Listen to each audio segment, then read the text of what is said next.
Call to order the combined meeting of the Suffolk City Council and the Suffolk School Board. At this time, we will have an introduction and roll call. Good morning. First, I'd like to start out by thanking everyone for coming to talk about this. It's a vital discussion that we're going to be having this morning about the vision of education in Suffolk. We have a lot of information before us and a lot to go through. But even more importantly, I think it's the chance for discussion and time for us to just get together and talk about all of these different things. You will, at your seat, everyone has a few ground rules that go with the meeting, and it's just really basics of how we're going to go about speaking to one another, how we're going to be doing this, and just bearing in mind that we want to accomplish something this morning and coming to an agreement with what we would like to accomplish. That's our beginning piece.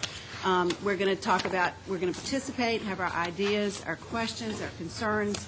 We're going to ask that everybody engage their listening skills because sometimes everyone's talking and not everyone's listening. So everybody needs to actively be listening, be positive, non-judgmental, open to ideas. This is about conducting a civil dialogue, agreeing to disagree at times, but not being disagreeable.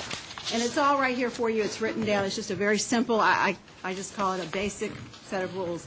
Dr. Dobransky, Dr. Whitney, and I met yesterday evening. We pretty much agreed that this was what we were going to do. I'd say we did agree, not pretty much. We want to assure fairness, that everybody gets their opportunity to speak.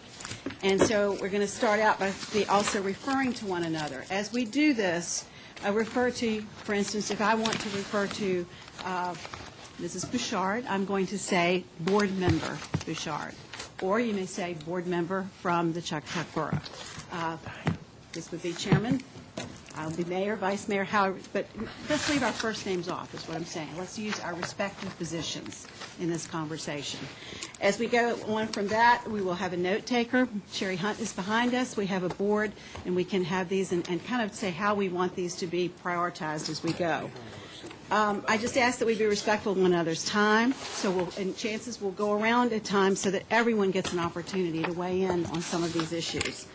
I'd ask our presenters to be brief because a lot of time we want on discussion more than anything else. And I want to start out with a simple little thing. We each have a piece of paper in front of us and some pencils. I'd ask that you just in a few words write down what you would like to see accomplished this morning. What is your goal for today? Don't put your names on it. Don't put anything on it except what you would like to see happen this morning for this meeting. And just take a few minutes to do that.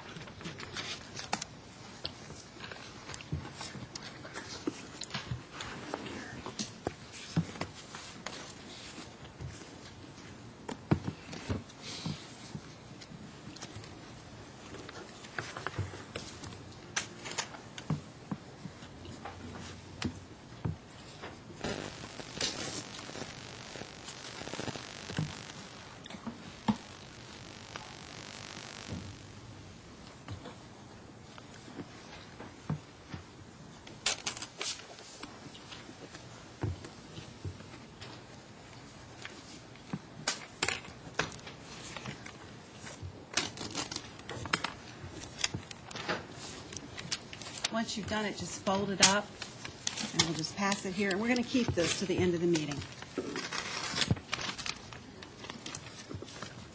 And at that point, we'll be able to see just how well we did.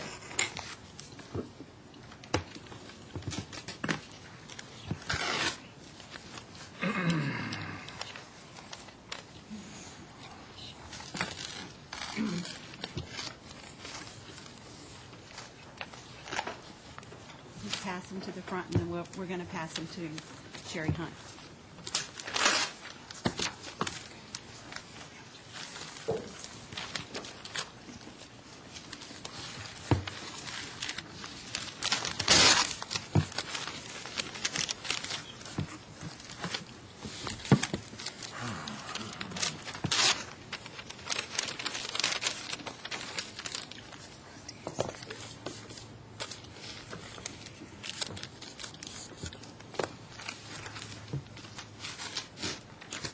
Just a few words, not a book.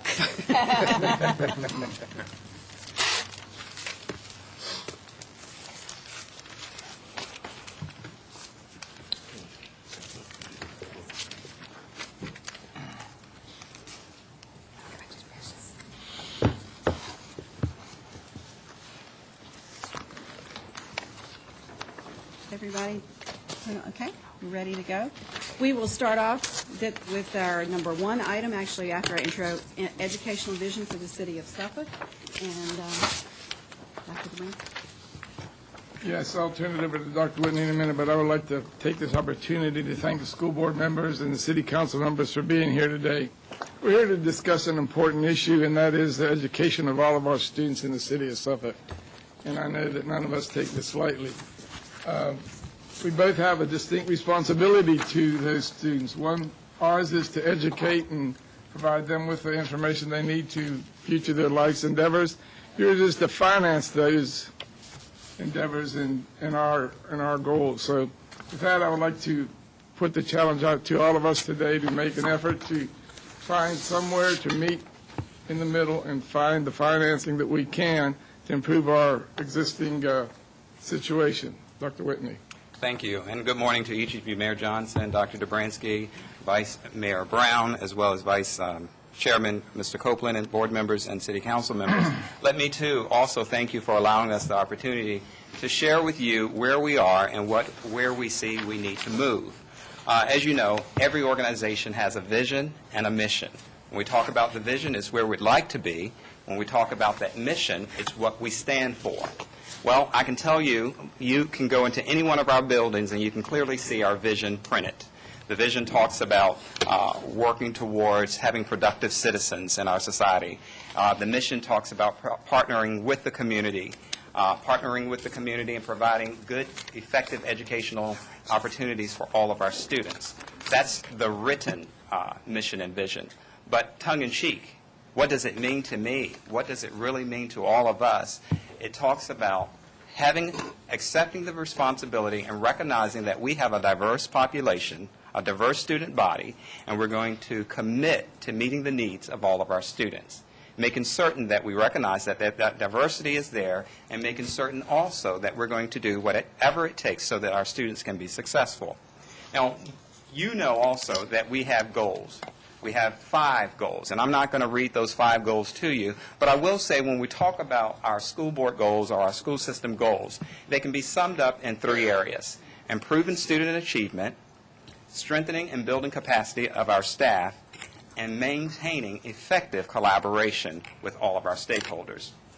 Today, as we take a look at the information before you, we're going to touch on each of those goals. We're not going to read the PowerPoint presentations that we have before you. It's a lot of information, and I know many of you have already read it or will read it. We will reference it.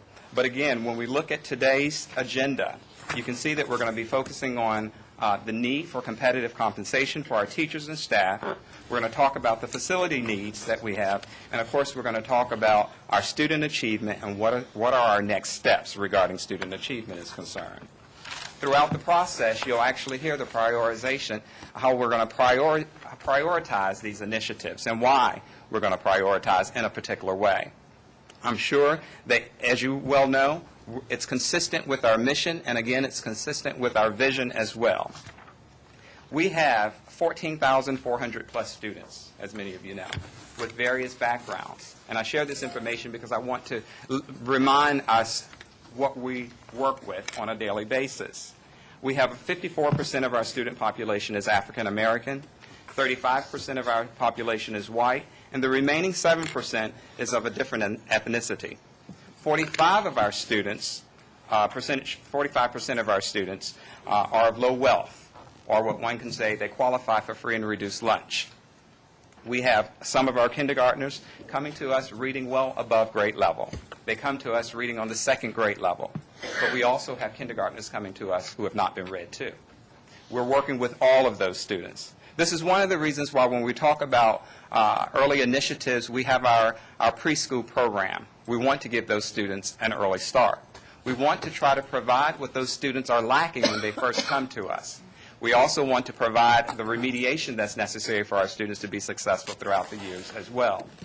We offer advanced level classes, and I'm not going to go through the list, but we know that that refers to our honors courses, our AP courses, and our dual credit courses. But we also know that we have to offer remediation.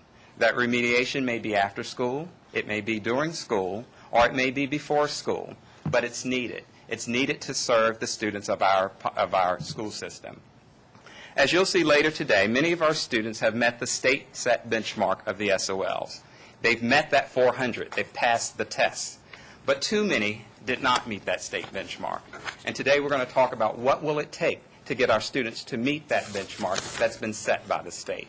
We also recently have gone through Southern Association of Colleges and Schools accreditation, where we have been identified some powerful practices taking place in our school division, but we also have a very strong recommendation that we're going to heed to as well.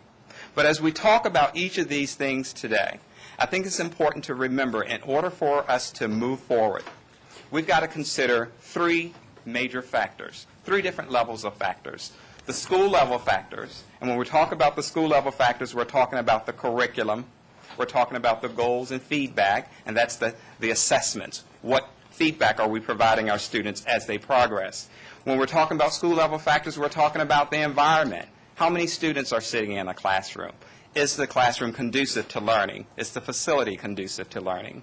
And it also refers to the parent and community involvement that's solicited in that particular school. There's the teacher level factor as well, which research has shown is the #1 factor in improving student performance, the quality of the teacher. Instruction, classroom management, and curriculum. Curriculum and instruction shouldn't be confused. When we talk about curriculum, it's what we teach. When we talk about instruction, it's how we teach it. We recognize that when we see students not meeting the benchmark, we've got to change perhaps how we're teaching it. In many cases, we can't change what we teach, but we can change how we're assessing it. We can change how we're teaching it as well. And classroom management refers to discipline. It means a little bit more than just discipline. It refers to how am I going to manage the class to maximize learning. So that's the task as far as the teacher level factors. And then there's the student level factors that we can't ignore. The student level factors includes things such as the home environment. What are students dealing with as they move from our school system back to their home, from home to our school system? It also talks about their cognitive ability, their intellect. It talks about their background knowledge, and most importantly, the motivation. We have to decide how can we best motivate this student to perform to the level that we expect him to perform to, or that he has the potential to perform to. We need to address each of these factors as we move forward, and the only way that we're going to move forward as a school division, beyond test scores and even more, is by addressing these three factors. And today I'm convinced that you're going to hear some of the initiatives that we would like to begin to address these three factors. And at this time, we're going to turn it over to our first presenter, who is actually our... Did you want to do the introductions first of everyone around? Okay. We're going to start, first of all, by going around, and I think we all know one another, but just to do this, we'll start with Dr. Dobransky. Mike Dobransky, School Board Chairman. Darren Whitney, School Superintendent. Curtis Mulkey, Willable Borough Representative. Phyllis Barham, Whaleville Borough School Board Representative. Roger Fawcett, City Council, Sleepy Hollow Borough. Diane Foster, School Board Reps, Sleepy Hollow Borough. Apologize for getting here late. They shut down the tunnel.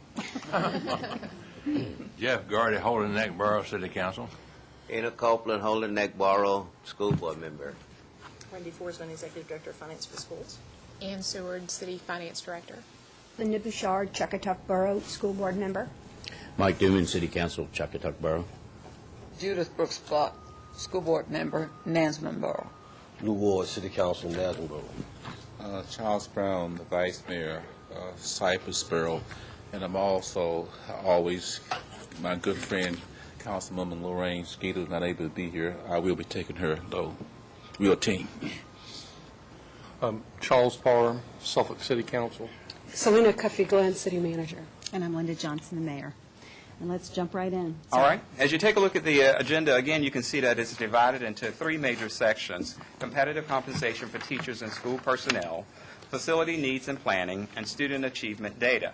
The other areas that are listed, prioritization of initiatives, challenges, and next steps of implementation, will be discussed as we move throughout each of these presentations.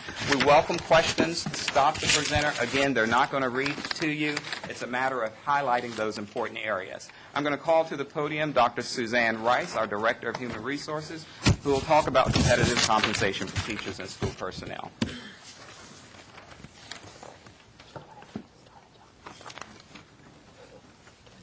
and this can be found on page 1A1. I apologize for the page numbering, but we added more and more as we went along. Good morning, everyone. Morning. This morning I'm going to share some information on where Suffolk Public Schools compares to our neighboring school divisions with respect to teacher salary scale. The last salary study was actually conducted in the 07-08 school year at a district cost of $50,000, and the data used in this presentation was compiled with the current salary scales provided to us by the Region 2 school divisions. This information here shows you the demographics of our teachers, basically the number of years' experience they have. We have 1,099 teachers in this division. The bulk of them fall in the 0 to 15-year range. Over half of them, at 669 teachers, fall into that 0 to 15 years' experience.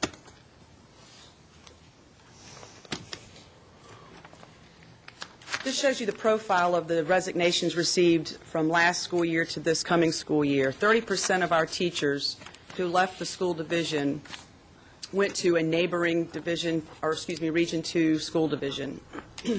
Of that 30%, almost half of them had 7 to 15 years experience. This is just simply a list of those Region 2 school divisions. There are 15 divisions. We are one of them. And the three that are highlighted there are italicized to show you that we are in direct competition with them because they are neighboring geographically, and they tend to be where most teachers in our division move to. This is in comparison with those 15 schools divisions where we rank as far as years of experience. So, for example, teachers who have 1 year experience, our pay scale ranks 9th among the 15 school divisions. The highlight shows you where we start falling to the bottom third of the ranking. Years 7 through 11, we are 10th and 11th, respectively.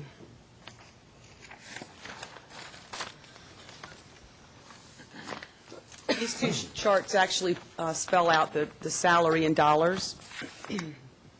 As you can note, we are ranked 11th here with 8 years and 9 years of experience. A teacher with 8 years experience on the left, you will see, makes $40,484. And at the top of the scale is Portsmouth, Isle of Wight, and Chesapeake, and those were the three divisions that we highlighted earlier as our neighboring divisions who we compete most with. You'll see the same is true in the 9 years of experience.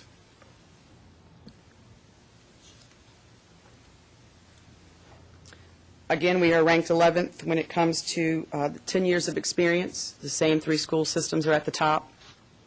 And we recoup a little bit when you get to the year 15 with 15 years experience, and we've moved to the middle of the packet, and we are ranked 9th there. Or 8th, I'm sorry. So to try to rectify this solution of losing valuable teachers from our division to the neighboring area, we would come up with a possible solution to adjust the salary scale in a 3-year phase-in process that I'm going to now turn over to Ms. Forsman.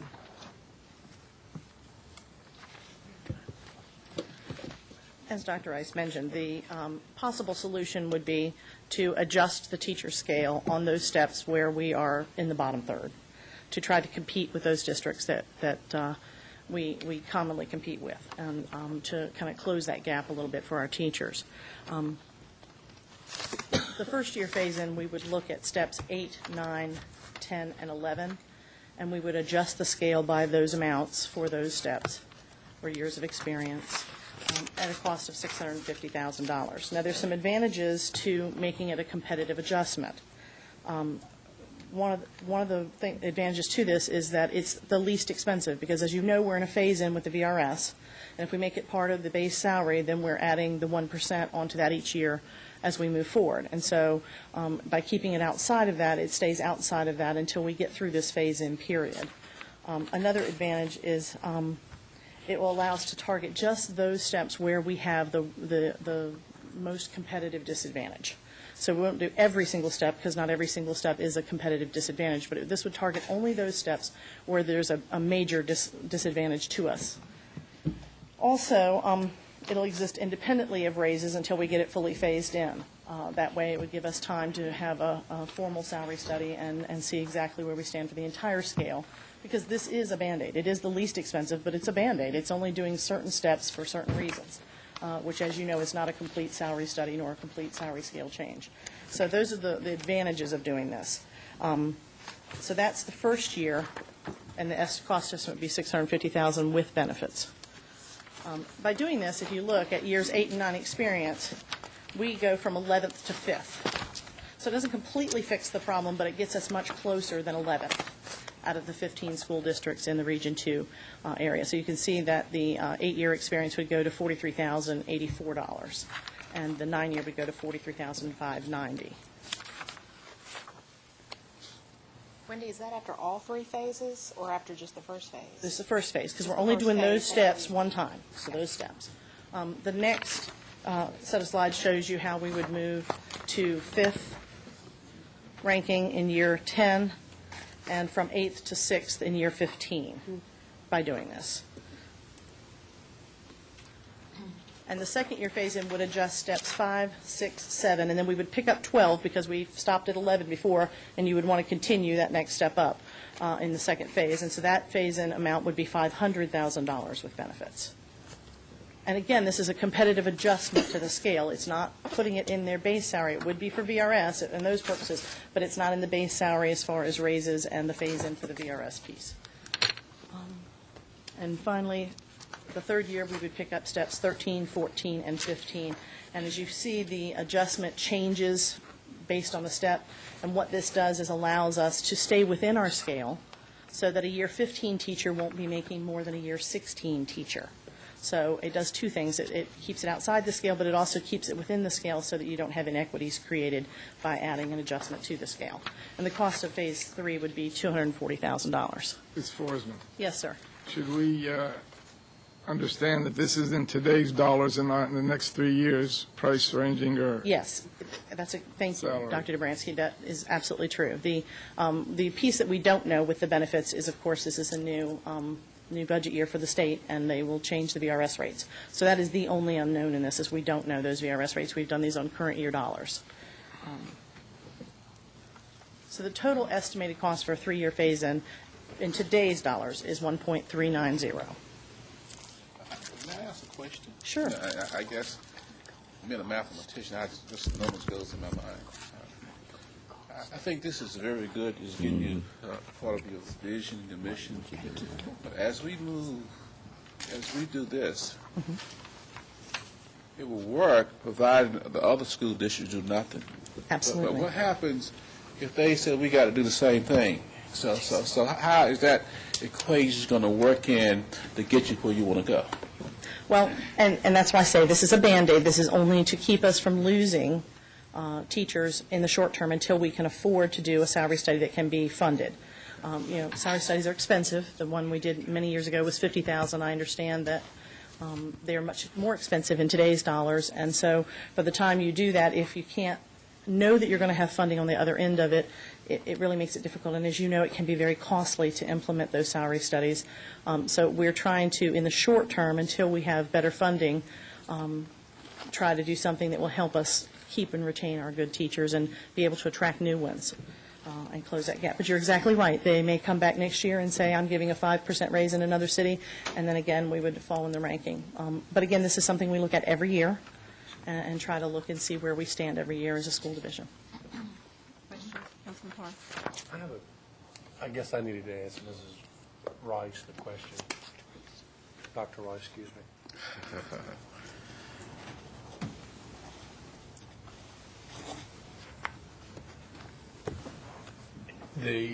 On the original slide, you talked about the number of people that had left. Yes. When you do that, do you have exit interviews? And so what is can you tell me the reasons they left? I can. So do you have that on the slide, or is that? No. Give you that information. I didn't take over until July 1, so my information is not as fully. Is that standard practice? It is. It is, and like we do at the jail board. We have when they leave each month, we have a thing that says yes. left to relocate Yes, and Left so, to get more money, left because they didn't like it? left Correct. For the career thing? looking just at the resignations, we have the 30% that left to other divisions, 31% relocated, moved completely out of the area, a lot were military transfers, 16% left the profession altogether, and then 21% had no information provided. So, tell me how many of them left to get more money? 30% left to go to a neighboring division. The 31% may have gone to another division, but it was out, it had to physically move out of our area. Dr. Rice, how many teachers left this year? About 10% of that 1,099. Dr. Rice, I guess I once taught in the public schools here as well. And I was one of those that left because of one, but so I understand where you're coming from. But I was reading the paper this morning, I think it was a principal coming from Virginia Beach. So I guess how many do you have, is it a problem of finding good teachers, or your teachers that's leaving, but are the other teachers that's coming here, are they also coming from the region for the same? Are they also coming from the region? Do you have a problem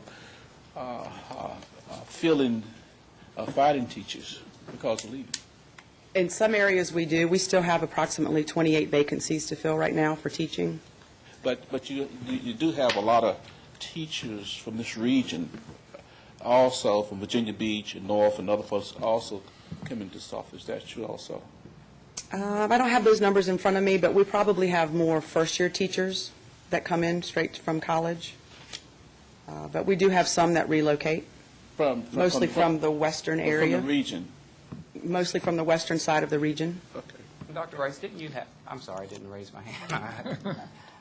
Didn't you have the numbers of teachers that we are attempting to employ at the August board meeting in comparison to last year this time? And it was a significant difference. It was a significant difference. Last year at this time, I believe we had 6 resignations. I just shared last week that we had 40 from July to August. Significantly different. Councilman Duman? Thank you, Mayor. I want to reserve the majority of my comments related to compensation once we go through the benefits that are going to be associated with it. But based on the numbers that you've just gone through, we really don't know, or you really don't know how many teachers left strictly due to pay. You know, in my experience is that the numbers on the screen in regards to pay are a factor, but salaries, total compensation needs to be salaries plus whatever fringe benefits are provided, and we'll talk about that later. But also my experience has been that there's other factors other than strictly dollars that are going to equate to continued employment, you know, the cost of living issue, the transportation, the work environment, and I think in this profession, you know, the work environment is definitely difficult, and those, you know, the discipline, how much paperwork is required, you know, the parents, the class sizes, the relationship with the administration, what type of assistance they get or do not get, how many reports they have to generate, you know, and whether they just feel appreciated or not, you know, along with the benefits and the salary. So it appears to me on the surface that your exit interviews, if it was me, you know, just constructively, I would spend more time on those exit interviews and find out specifically why these individuals are leaving the school system to go to another system. I'm looking at the numbers here. There's not, to move up 5 or 6 spots, for the most part, it's $1,500. People normally do not leave a job for $100 a month if they're comfortable where they are. And then especially looking at your benefits package, more than compensates for that $100. So my impression is that, not that we shouldn't try to offer more compensation, but my impression is that I think you'll find that most of the teachers are leaving for other than strictly compensation. Because, you know, looking at the private sector and private schools, you know, individuals choose to teach at a private school for a lot less money and a lot less benefit because it's less headaches, for lack of a better term. So I would recommend that we really get into the exit interviews to find out what areas you need to address. And that's one of my goals. Rather than just look at the numbers. But I will point out here that of the 30% of our resignations, 16.4% went to Chesapeake, and you can see where that ranks on the scale here. 7.5% went to Portsmouth. And that's a little higher than we've normally had go to Portsmouth in the past. Councilman Fawcett. You said there was a 40 number I just heard that you threw out just a few minutes ago that left from last year's time at this time to this year. How many of those 40 actually retired? Two. Two actually retired. Before we go on, someone has their phone near their mic and it's vibrating and it's interfering with the mic. So if you do, please turn your phone off. It's just reverberating back. I'd like to make a statement in reference to what Mr. Duman has said. Mr. Duman, I've been in education for over 40 years, and every chance I got to move, I moved for money alone. And the work situation sort of evens out. You get disgruntled no matter what school system you go to because of the paperwork, because of the responsibilities, because of the supervision responsibilities. But I think when people look to improve themselves, the very first thing they look at is to improve their salary. Foster. And I would like to say to Councilman Duman, I would agree that people don't pick up and move for $1,500, but they definitely change a system for $5,000 a year more. And, you know, particularly when you're in the teaching profession that, you know, doesn't pay a lot. And I've moved to several different systems in my career, and I can say every time it was to make a raise, every single time. Well, and I'd like to, if I could please interject, there is a $5,000 difference between where we are at these 8 and 9 and 10 years and these other systems. And so if they can drive there, and they can fairly easily to Chesapeake or Portsmouth, they're certainly going to for the $5,000. I'd like to say something. You know, every month we get a list of employees that are leaving. And, you know, we all read those resignation letters. And I read them very carefully, and I think every board member does. And many of those are heart-wrenching letters. I'm leaving because of my family, you know. And we're hearing this repeatedly, and over the last few years we're seeing more of that. A lot of our teachers are young people. They are preparing for their families. They, you know, $5,000, $2,000, whatever. It's a chance to better themselves.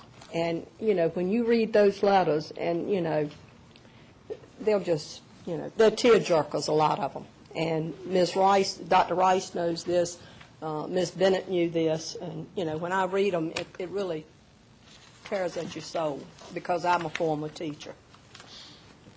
Councilman Carr.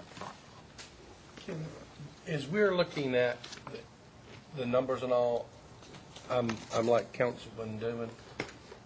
Can we not put the whole package? I think there's a disconnect. A lot of people that are out here that are citizens, they see the base, and I'm assuming that's a base salary up there. It doesn't include the benefits and all. But your benefits are part of your package. Right. But almost every school district offers the same ones, though. And in the real world, if I'm making $50,000 and I'm getting 5,000, 501c, whatever they want to give me, that's part of my thing because I'm being taxed on it. And when we do that, I guess I just want to see where we compare with the other systems that way, you know, too. But I think everybody deserves fair pay. Don't get me wrong with that. But I also would like to see the numbers about the past. Are you telling me, Dr. Rice, that she just took over, have we not been documenting why people have been leaving the system all along? Or we have been documenting and it's just not been as sophisticated? Or I'm not quite understanding that We that have. has? I think for the most part, you have to remember, doing an exit interview or filling out the exit form, it's choice, whether the person chooses to do it or not. I think Dr. Rice has taken a more aggressive approach to present it as though something that's required, which you can loosely say required, because that data is needed to be able to determine specifically why. Dr. Buck. Yes, I'd just like to add that a teacher called me a few days ago, I want to say Monday, maybe, to share with me that the only reason she didn't leave is because she had already signed a contract, but she had been offered a job in 2 other systems, Chesapeake and Portsmouth. And when they realized she had signed the contract, she couldn't get out of her contract with us, that she left. She lives in the northern, in my borough, in the Nansemond borough. And, of course, to go to the drugstore, if I go one way, I go through Chesapeake and Portsmouth. It's actually, the post office is closer to me in Portsmouth than is the one in Suffolk. And when you think of those things, it may not mean a lot when you make a lot of money, or when you think that 1/9 of your salary, that $5,000 when you only make $45,000, or look at that increase for a person who makes $40,000. It's a big thing. It may not be when you deal with big numbers, but when you deal with teacher salaries, you're dealing with small numbers, and it does make a difference. Now, as far as the packages and benefits, everybody offers Virginia retirement. Everybody offers the same kind of insurance, the state insurance that's offered for us. So it's not a big deal between the package compensation that you get and the salaries you get. It really isn't. And I'm a former teacher, a military wife, and 4 states in West Germany I've taught. And so the few dollars do make a difference when you've been a teacher. Okay, just to move the conversation along, could we say at this point to come to the agreement that I think we're at the point that we understand that those particular years are short, that they need to be addressed? You know, irregardless, we're going to move on to compensation, other issues, but I think we need to come to the point here with this particular topic. Are we in agreement that this is something that needs to be addressed, needs to be looked at, and if we are, then we move on to the next topic? Yes, ma'am. I was going to, if I could, Mr. Mayor, say this here, and I think we should be a system that be competitive. Where you leave or don't leave, we should be competitive, and that should be our goal. And we should find out not only the school system, throughout, why are you leaving? So if there's something that we could do better, then we need to do better. Not just the school system, but we got to be consistent, and we got to be fair throughout the board. This is what I'm saying. If we need to step up to the plate and do a better job financially, we will. But I don't agree that we should just focus on to try to, because if a teacher wants to go, if they're upset because of parents and other reasons, they can leave. And money's not going to keep them here. So let's find out why are they leaving, not only with the school system, throughout the city when someone leaves. I mean, this is what we have done when I was in industry, and we learned a whole lot, and we was able to learn from a lot of, I guess, people leaving, and we got better at Northern Grumman. That's the reason why we won the wealthiest companies in the country, because we learned from mistakes. I think we can do it locally as well. Well, I think we've heard from Dr. Rice that she's going to be more aggressive in getting the information as to when people leave and why they leave, and we know people leave for all reasons. I don't want to belabor this, but I do want to make one response to what you said. The reason that Portsmouth offers such high salaries is that it's a war zone to teach there sometimes. That's right. So it's, money does, sometimes money does, is the reason people stay, as well as, you know, even if they're not happy, if they're making a lot of money, they can afford to be a little unhappy if they're making a lot of money. Well, and I do know teachers that have left and done that and come back to Suffolk. Absolutely. So, I think Suffolk has a lot going for it as well. Yeah. So, but I think, like I say, we need to move down these lists because it's a huge list. I don't think I'm hearing anyone say that we don't feel that these areas are not corrected and that they need to be corrected to make us competitive those years. If I'm not mistaken, I believe we heard this last year. So, I mean, I think we know this is an issue that needs to be addressed, and if there's anyone that doesn't agree with that, please say so. But I think we need to move forward. Because remember, as we do all these things, the next step is going to be to prioritize what is most important, and I'm having a feeling we're going to start hearing teachers are most important. But we'll see. As we go through, we're going to be prioritizing all of these pieces. So if it's okay, we'll move on to the next item. And the next item is very timely. It talks specifically about the employee benefits packet, and Wendy Forsman is going to highlight that for us.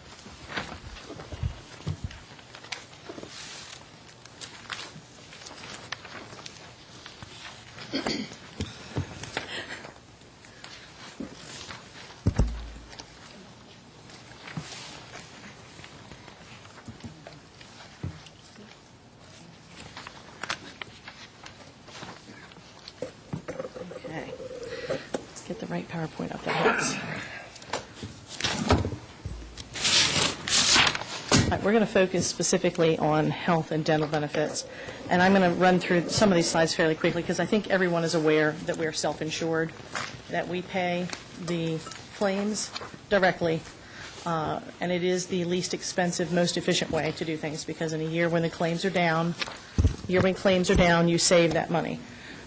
You still have to budget what you believe the claims are going to be, and we base on a 5-year average to do our claim amounts for our budget. But you can, every dollar that the employee spends, we pay. Now, this is self-insured. Yes, sir? I got the self-insured part, but every dollar they spend at the doctor, maybe I misspoke, every dollar that they spend, what they don't pay, we pay. So we pay directly the claims for the doctors, okay? So they're fully covered, is what? Well, they're covered, but they have costs. So this next slide gives you an overview of the increased costs since 2008-9 of the health and dental benefit and includes the OPEB payment as that came on board. And you can see that the costs have risen every year.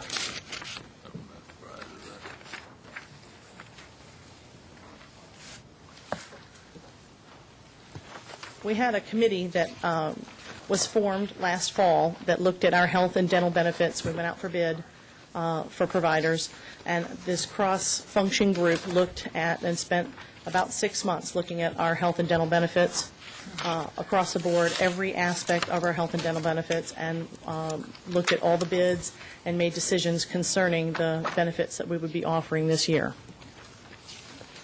The committee had these 3 goals, which of course is to choose a vendor, recommend the changes to the coverage, and recommend a philosophy for our future health and dental benefit increases. The next several slides go through the work of that committee, and I won't read you the slides, but the work of the committee as they met every month, sometimes 2 and 3 times a month. We did surveys of the staff. We did several surveys of the staff to see what they would want changed and things they wanted to stay the same. And these are the options that we considered as a group as we looked at the entire benefit, whether to add deductibles, decrease the percentage of coverage for certain services, increase our co-payments, decrease benefits for out-of-network services, or increase out-of-pocket maximums. So we looked at all different ways that we could to reduce our cost of the insurance. This slide is one that I want to focus on because it tells the story of what some of the changes were that were made. If you see here, the employee only for the HMO last year on a monthly basis, on a 10-month basis, paid $24.30 for 2 paychecks in a month. This year, that same employee will pay $69.30 out of their paycheck for the same coverage. Now, say the same coverage. We made some changes to that coverage, so I need to go over those. But that is about a 286% increase for that employee. And as we move through the employee plus one and both and family, those rates are 21% higher for those groups in the HMO. Now, in order to help our employees to be able to take this hit in their paychecks, we decided to offer it on a 12-month basis as a deduction from their pay to soften the blow because it was just a huge increase for them. And so we've offered it. So I've included those rates on the bottom so you can see that if an employee chooses for 12 months, a teacher chooses to be paid in the summer, that same teacher can have the health insurance taken out over all 12 months so that they can not have to have such a large increase of a deduction coming out of their paycheck. Other things that we changed in the HMO, we doubled the co-payments, all of them, for therapy, for PCP, for specialists, for outpatient infusion. We did a 250% increase to the outpatient in a hospital or facility. Emergency room deductible co-payment went up 50%, and then we added 10% of the bill to that.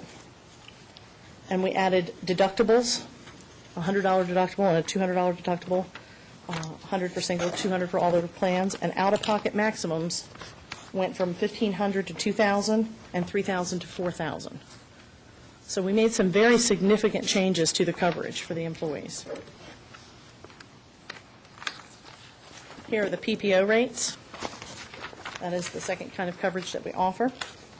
And these rates increased by 75% for the employee, 29% for the employee plus one, 57% for the employee in both, and 30% for the families. It's important to note here that we do not subsidize, or the school system doesn't pay any more toward the PPO plan than we do the HMO plan. So if an employee chooses the PPO plan, which is a plan that allows you to choose any doctor, the employee pays the difference. Some changes to this as well. We doubled co-pays and dropped services from 10% to 20%, surgery from 10 to 20, and added deductibles and increased the out-of-pocket maximums in this as well.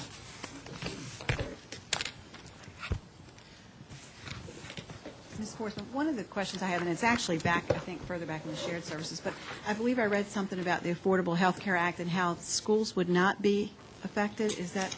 No, the schools are affected by the Affordable Health Care, but in a different way, and we were in a different place in our contract than the city was with their contract. Right. And in a different place in implementing the Affordable Health Care Act than the city was when we spoke about it. It's been over a year ago with your human resource director at that time. And so it was decided at that time there were too many issues to try to tackle with all the new health care coming on board and all the changes that were going to be required from that to try to, at that time, put everything together. There's a lot to understand through all of that. So, Councilman Duman? Yes, just a couple of questions in regards to the health and dental plan.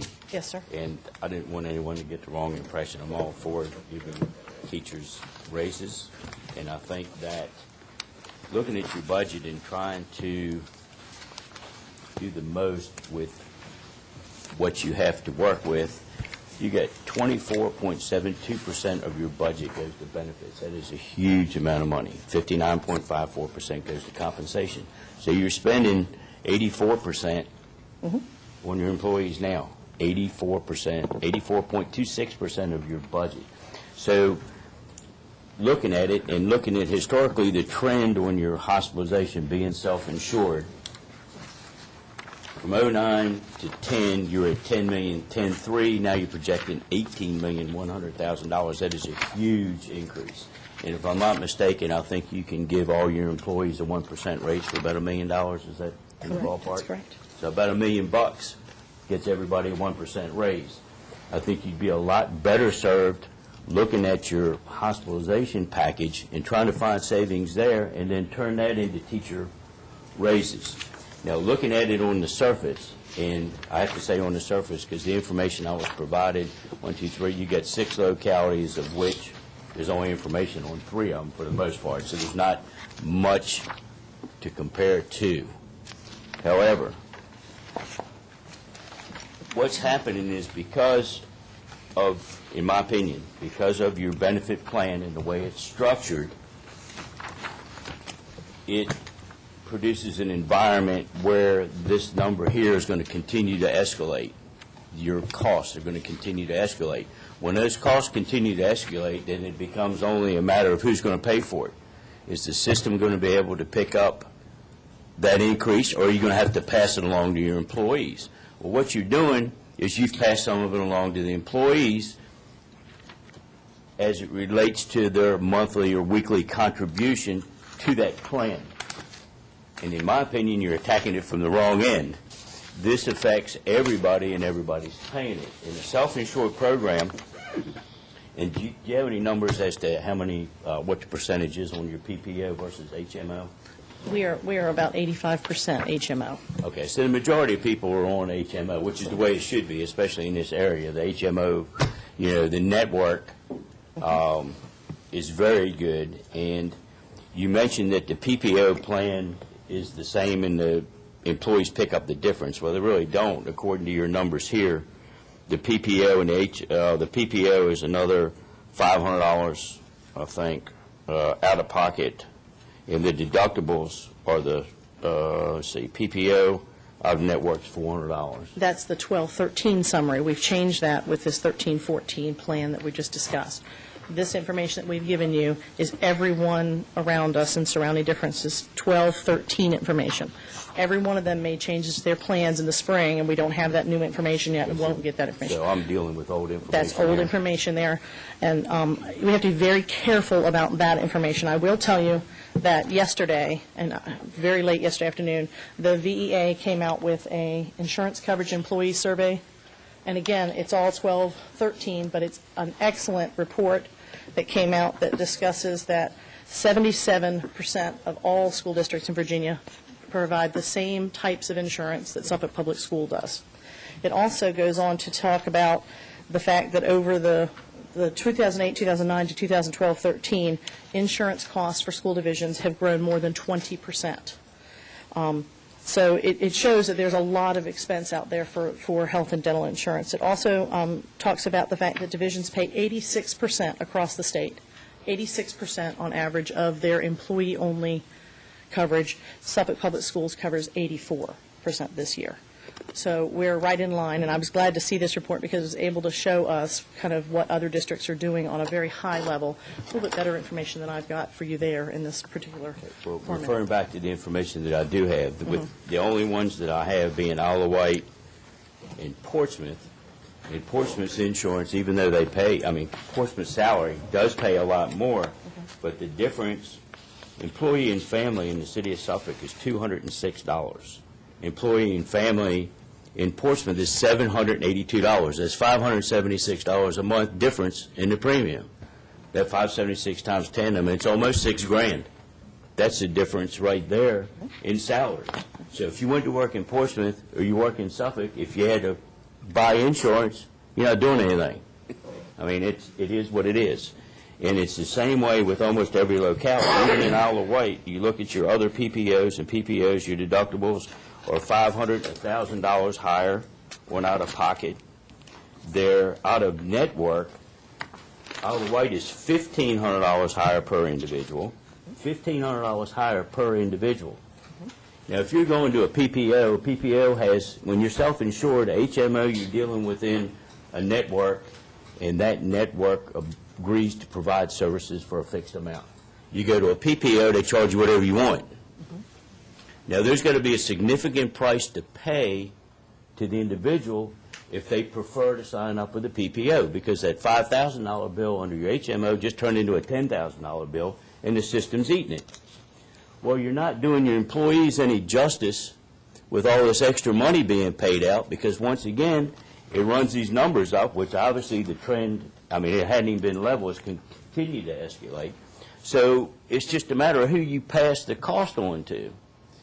There's no incentive, even your deductibles. The deductibles, and I'm not just speaking to school systems, the cities is kind of the same way. Nobody's really less than a $500 deductible almost anywhere.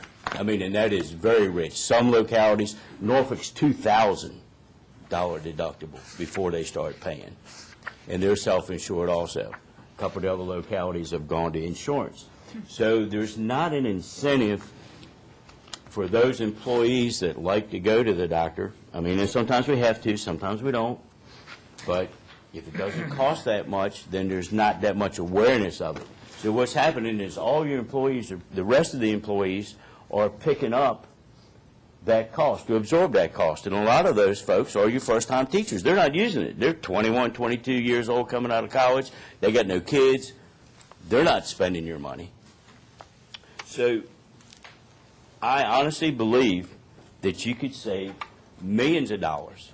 And if you're going to tackle a problem, look at your biggest expense, shave 5% or 10% off of $32 million worth of fringe benefits.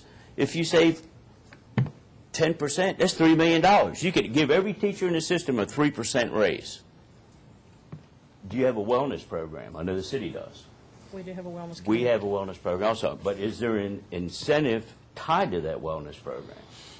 Not yet. We're working our way towards that. That's something that we need to look at, and the school system needs to look at, in my opinion.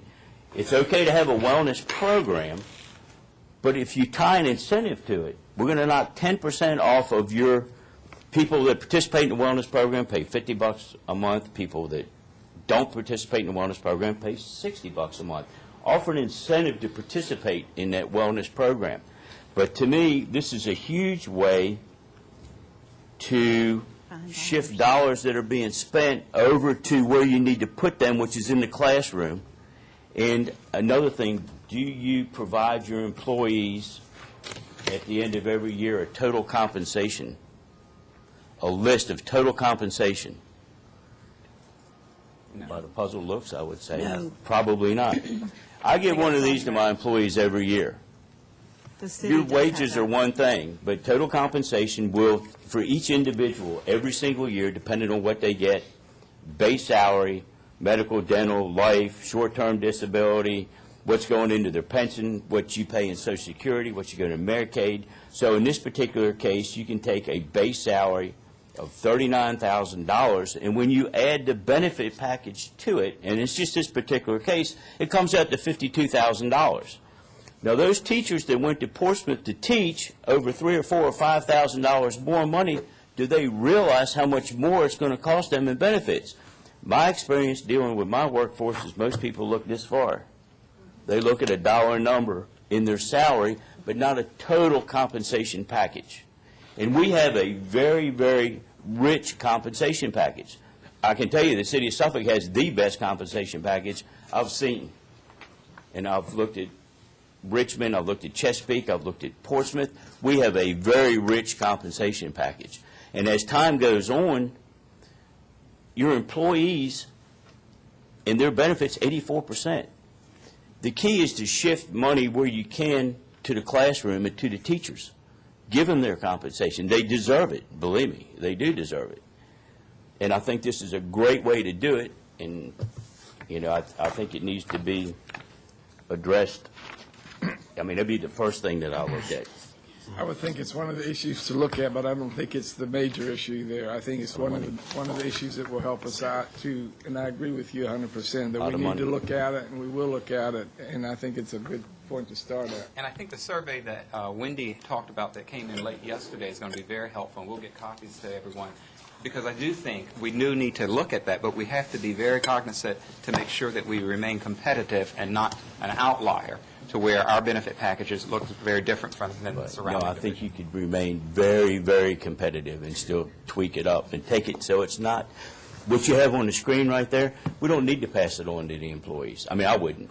I would keep the employees there, and what you need to do is tweak the program itself.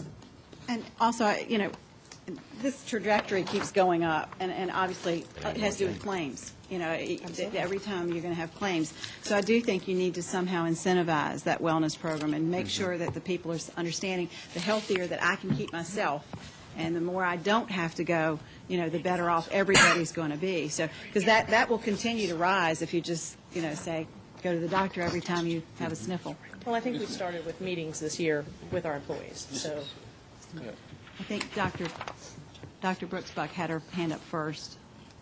One of the two things I'd like to ask Councilman Dumont, if we took the, you were talking about the HMO, and of course, we give people a choice of whether they want an HMO or a PPO. I don't want an HMO, so I pay more for my insurance because I don't want that kind of compensation. You were talking about taking the $1 million that we saved with the package. Are you talking about, and I just want to ask for clarification, are you talking about the compensation that the extra money, if we did some renegotiation with the HMO or with the whole insurance package, and then who would pay the cost? Because I understand that people go to the doctor, but I also understand that healthcare prices are going up. And that's really more tied to not how many times people go to the doctor, because people who go all the time anyway. They probably went all the time in 2008 if they go all the time. But healthcare costs have gone up, and there's nothing we can do to put a ceiling on that. So I was just wondering, when you were talking about that, are we talking about transfer? If we back that money out, you're talking about negotiating another package with the insurance folks, or? Well, when you're self-insured, it's my understanding, now what you've negotiated for is who is going to administer your program, Right. the cost of administration, but the actual claims are coming out of your pocketbook. So what I'm suggesting is to implement policies that will reduce your number of claims. And so that pool, instead of being 18.1, maybe next year it shows up to be 15. It'll actually go down. Hopefully it won't go up. This doesn't affect your premiums, because you don't want, what you're doing now is you're not changing your plan. There's not enough incentives in there. There's not a high enough deductible. And looking at every locality, I mean, nobody's even, we're so far below it, that would never be a factor why somebody would not teach in Suffolk. So what's happening is there's extras, in my opinion, millions of dollars coming out of your self-insured dollars, which if those were saved, they could be transferred directly to increased teacher salaries, or those dollars directed to the classroom. And I think it would be painless. I mean, I really do. I think it would be painless. It's just a matter of putting the emphasis in the right place. You can change categories. I mean, you use in 4 or 5 categories. There's some localities and systems that use 6 categories, as of employee, employee and child, employee and children, employee and spouse. I mean, what I would do is this McNary insurance, if he worked for me, I would fire him and find somebody else, because I just don't think they're on it. But if you look at the other ones, your out-of-pockets and your deductibles, especially your deductibles, not your co-pays, because you don't want to Pass the cost on. right. I mean, co-pays, when people are going in, you want to encourage those things. You want to encourage people to go in there and get their physicals. You want to encourage people to go and test. Leave your co-pays alone. But what we're talking about is your deductibles on your other issues. Vice Mayor, and then- Yeah, I want to say this has been very helpful information, both parts. It really has enlightened me. And I think the more we have been enlightened, the better decisions that I will be able to make. And I really appreciate this. But I want to say a couple of questions, if you don't mind. With reference to the Affordable Health Care Act, or some people may call it Obamacare, with this concept kicking in, so insurance still going to rise or go down? It's going to rise. Every report that I've read said insurance costs are going to rise. Okay. With that concept in mind, if that is the truth, then if you look at the way that the country is shifting, and it's slowing down, it's going from a larger government and the momentum sometimes a smaller government, and they're cutting, and they're cutting, and they're cutting. And eventually when they get back to the localities, they said, well, we want all this. And the key is, how can we still reach our goals, our mission, our vision, our goals, with all this paradigm shifting? My concept is, as the paradigm shifts, we got to shift with it. If we don't shift with this paradigm and recognize we got to think out of the box, we got to do things differently, it's not going to work. It's impossible that we can stay the same as this paradigm shift and get the same results. We are just not going to do that, regardless of how much we cry and everything. It's not going to work. So the key is, I guess, for the school board and the city, how can we begin to think differently and then work with that paradigm shifting and be just as effective as we ever was? That's be the thing. I don't have a solution. Mike is a businessman. He brings a lot of good points. But all I know is that things are changing.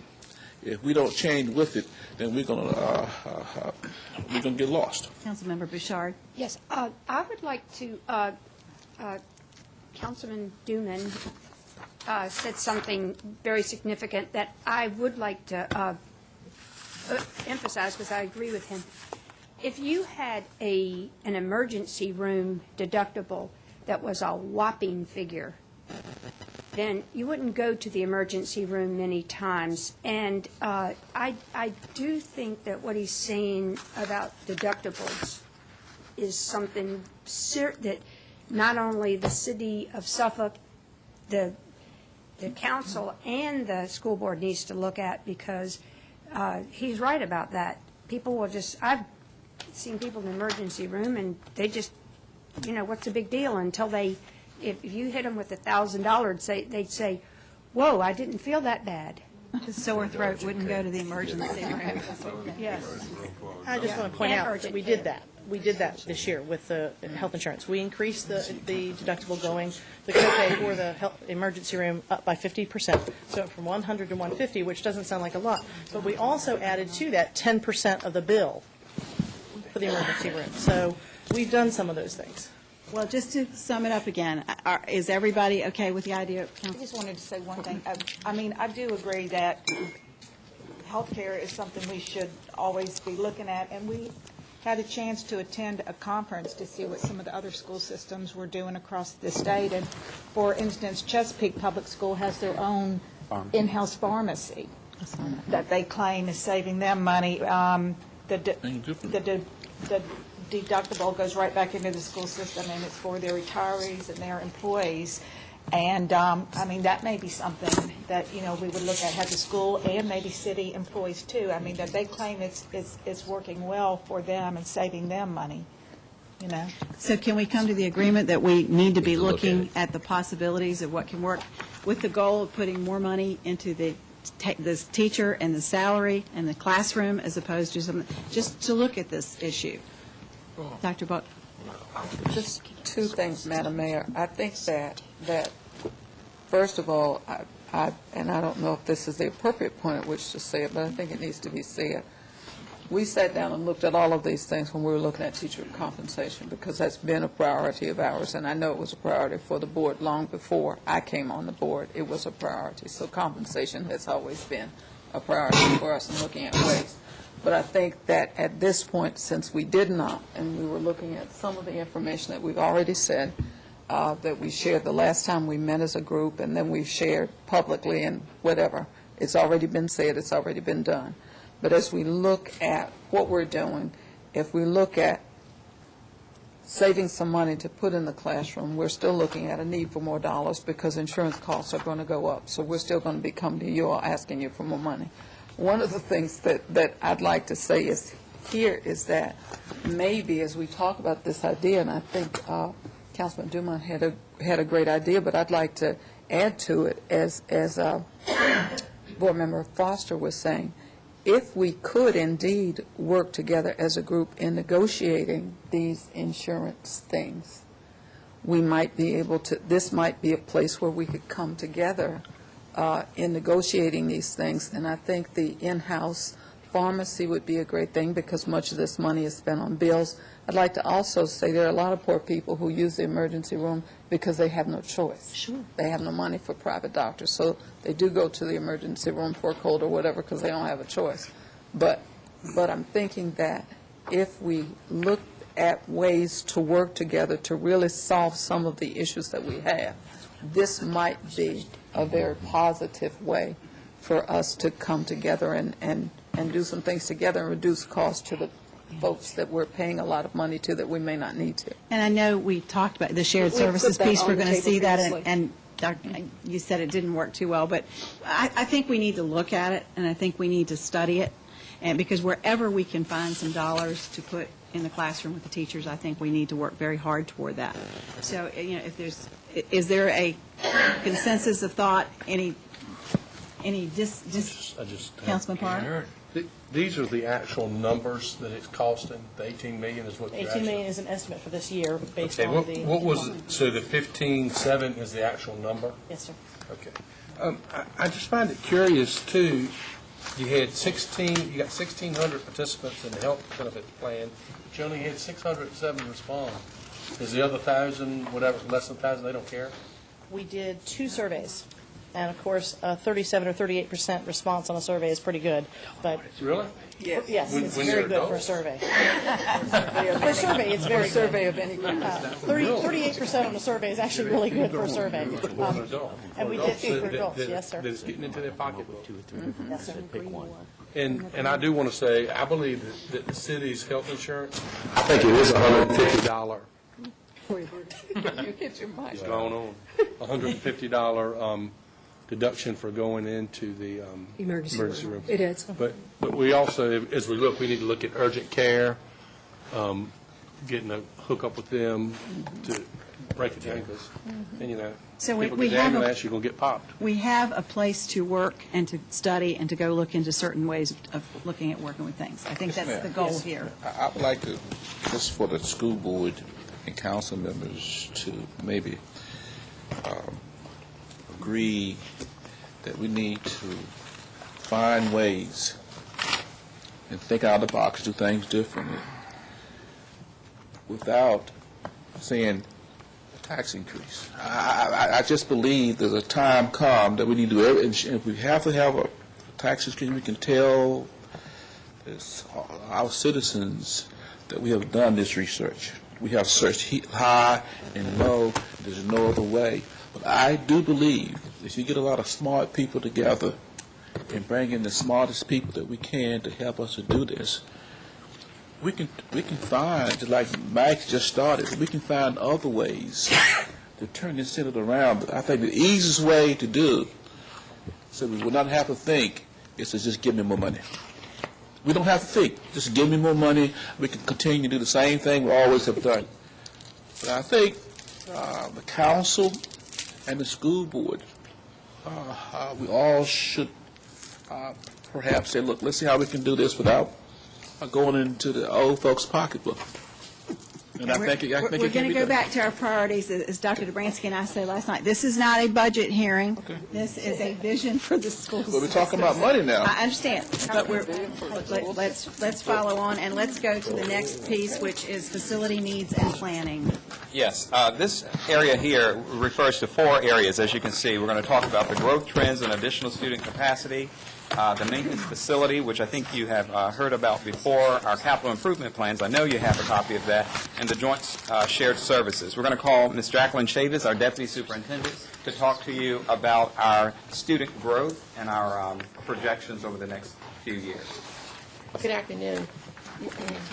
Behind your third tab is the information the superintendent was just referencing. There is not a PowerPoint to this information because we have it here for you in the actual notebooks that you received. Starts on page 26, excuse me, Ms. Chavis. Page 26 in your notebook. And as you can see with the information, I'll just kind of give you an overview of what you have. I'm sure you've had a chance to look at this. It gives you division enrollment information, and it's actually 11 years' worth of information. From school year 2008 to 2012, these are actual numbers. It's actual enrollment from pre-K to 12, the total district enrollment, as well as growth count, and then the rate at which we saw growth in our school system. From years 2013 to 2018, these are projections. And so this is what we'll work with each year as we look at teacher staffing as well as resources for teachers.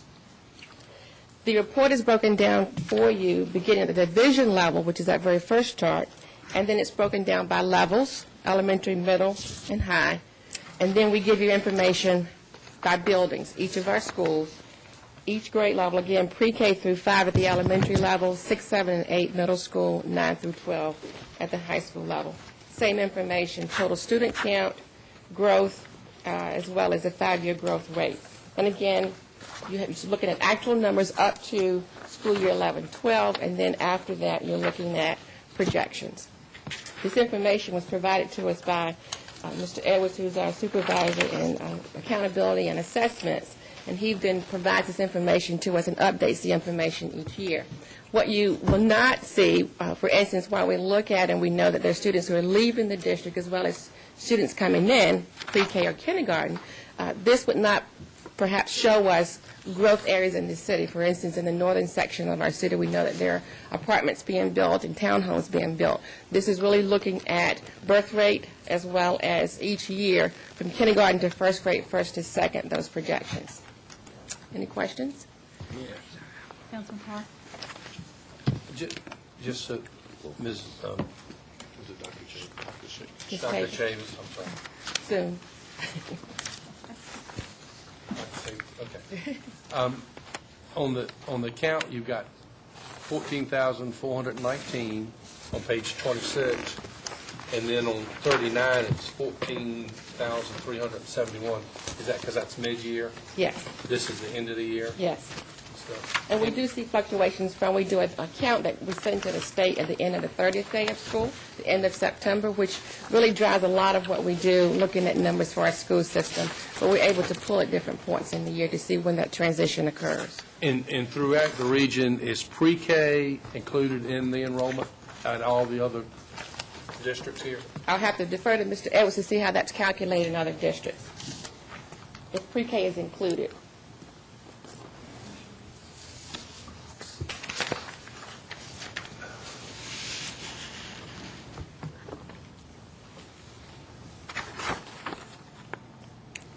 Good morning. Morning.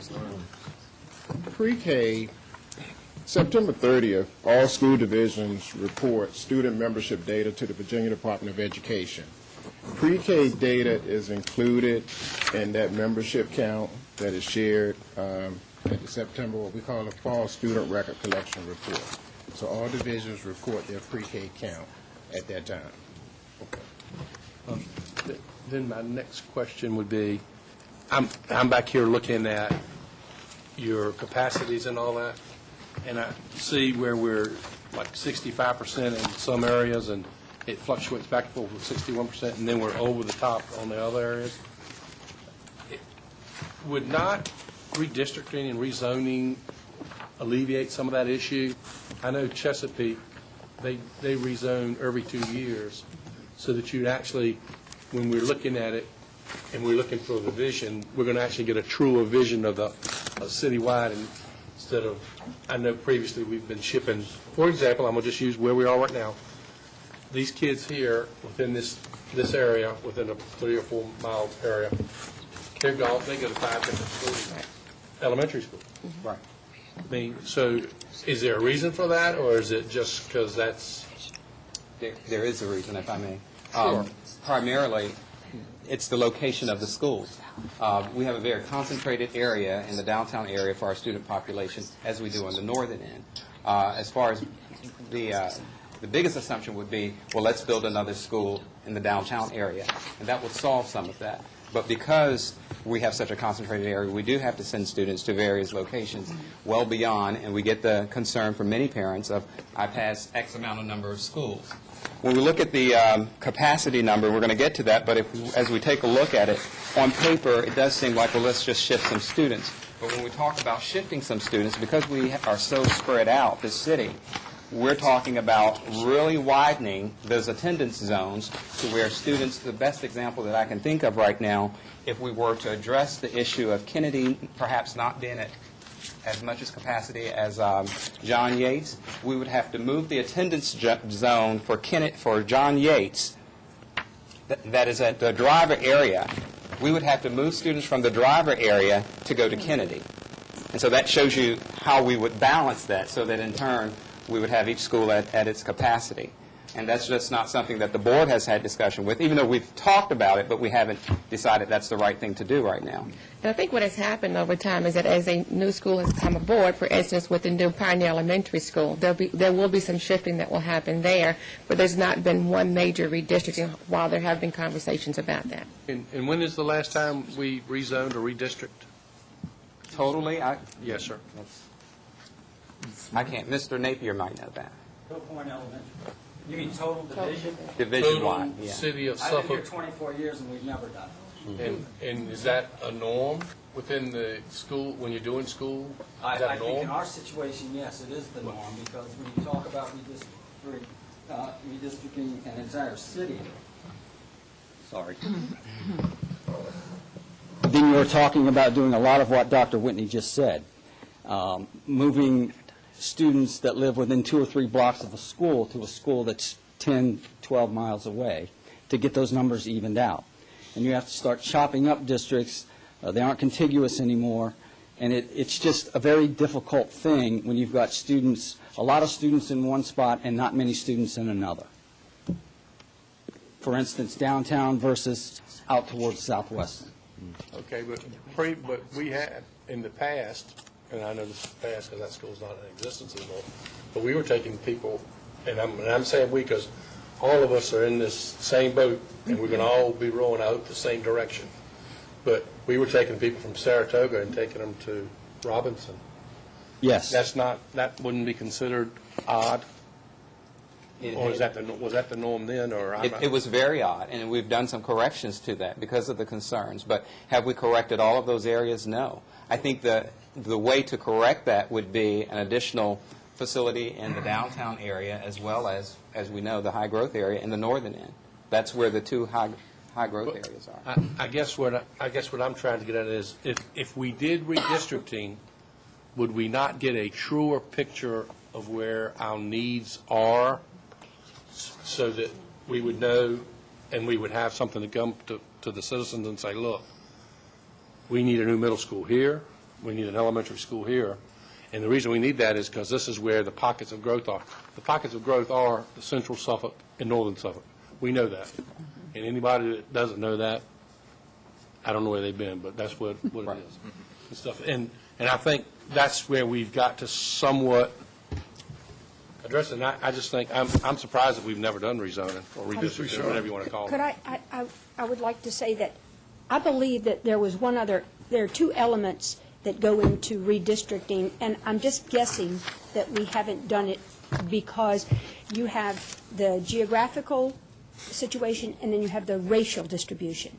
Now, if you took out the racial distribution and had neighborhood schools, well, then it may be easier, but then you wouldn't be having a racially balanced school.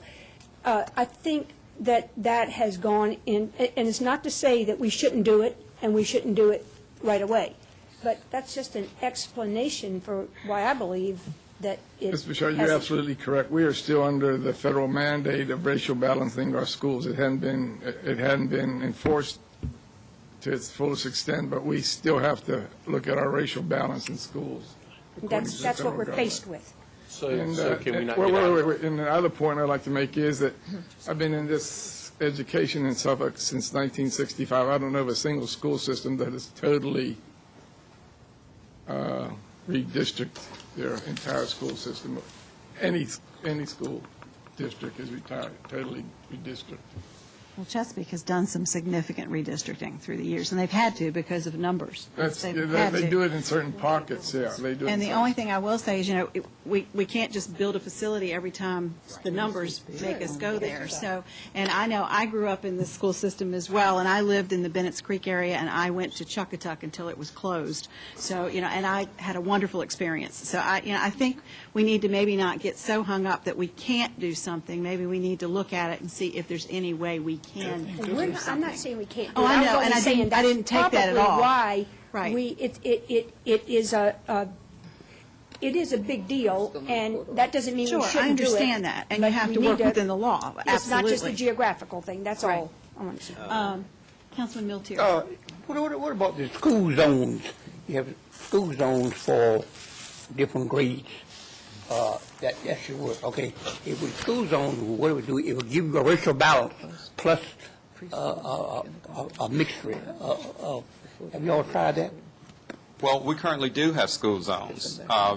Based on where the student lives, they go to a particular school. I'm not sure if I'm understanding what you're asking. I think what Mr. Milter is trying to say is that are we racially balanced in the school zones that we presently have identified, and do we have those school zones identified? We have a racial balance in some of the school zones. I mean, we have some schools that there is not an appropriate racial balance or an equal racial balance. We have several, a few of the elementary schools, but for the most part, it's a 40 to 60 spread for the majority of the schools. Vice Chair Copeland. Thank you.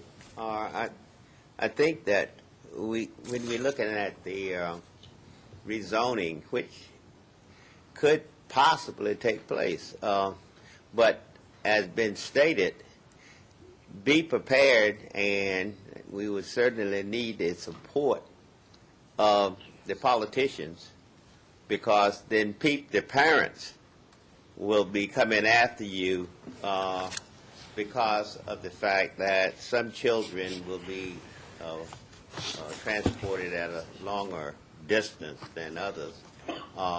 We do have, as pointed out, maybe Kennedy, for instance, is a school that has space to some extent.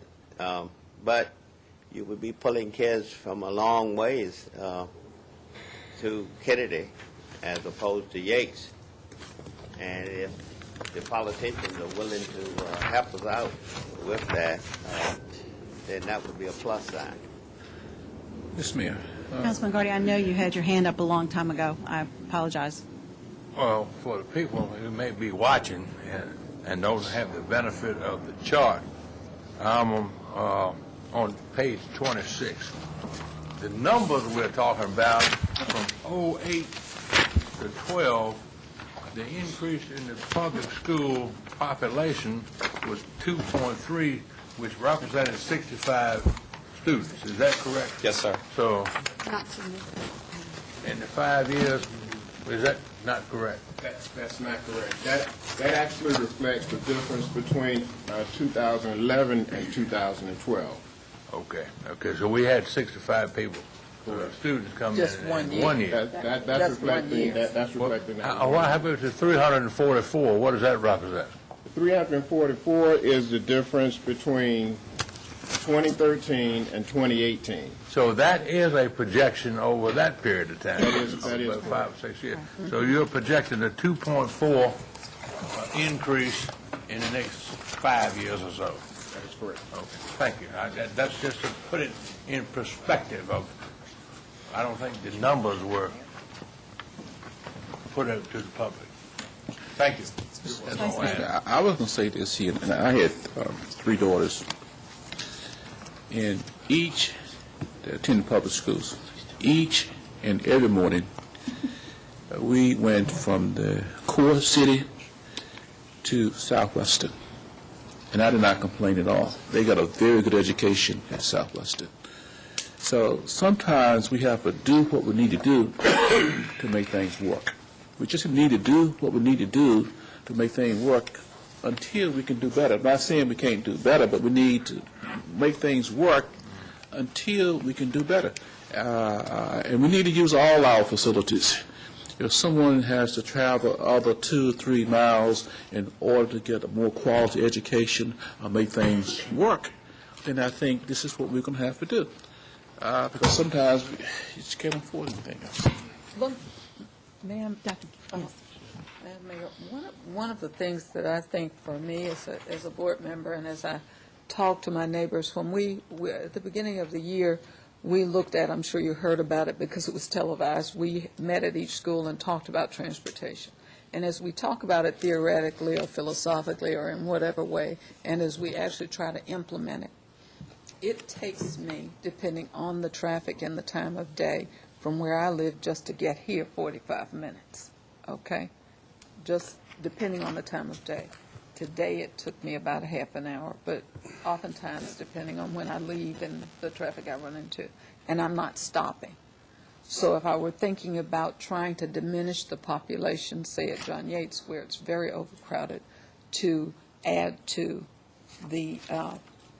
Kennedy, I'd be looking at, no, it's not 20 minutes on the school bus. Remember, a school bus is not driving straight. It's stopping, and it's stopping to pick up children. As we tried to rearrange the bus schedule just this year to reduce cost, and we were able to do that because we have looked at everything, trying to reduce cost. Nothing was left off the table. We looked at how much time it actually takes people to get to school. And as we listen to our communities, and as we listen to the teachers who have to do this, if a child's been on the bus 2 hours before they get to school, and they have to look at another hour and a half to 2 hours to get back home in the evening, you're talking about a school day that is 10 hours plus, which is a long day, especially depending on the age of the child and the level of activity and whatever else you have to go through. And I think these are really realistic problems that people come to us with. So as we try to look at it, and I know somebody mentioned it before, the size of Suffolk and the location of the current schools makes redistricting as a whole a very difficult process. And in some cases, it just doesn't make sense because you're spending, on the one hand, to try to get people here, not just human resources, but fiscal resources as well, to do some of the things we think we want to do. In the long run, we may be spending more money than it would take to expand the school or to build another one. I don't know. But I think we need to consider the realities of transportation and trying to get from point A to point B. And it doesn't take 20 minutes to get to Kennedy from my house near Northern Shores. It takes a little bit longer than that to get to Kennedy. I understand, no problem. So that's what I'm saying. And, I and live on with the Bennett's school Pasture buses- Road, and I taught at Kennedy, so it's not Oh, right. it's not a long drive. I understand school buses make it different.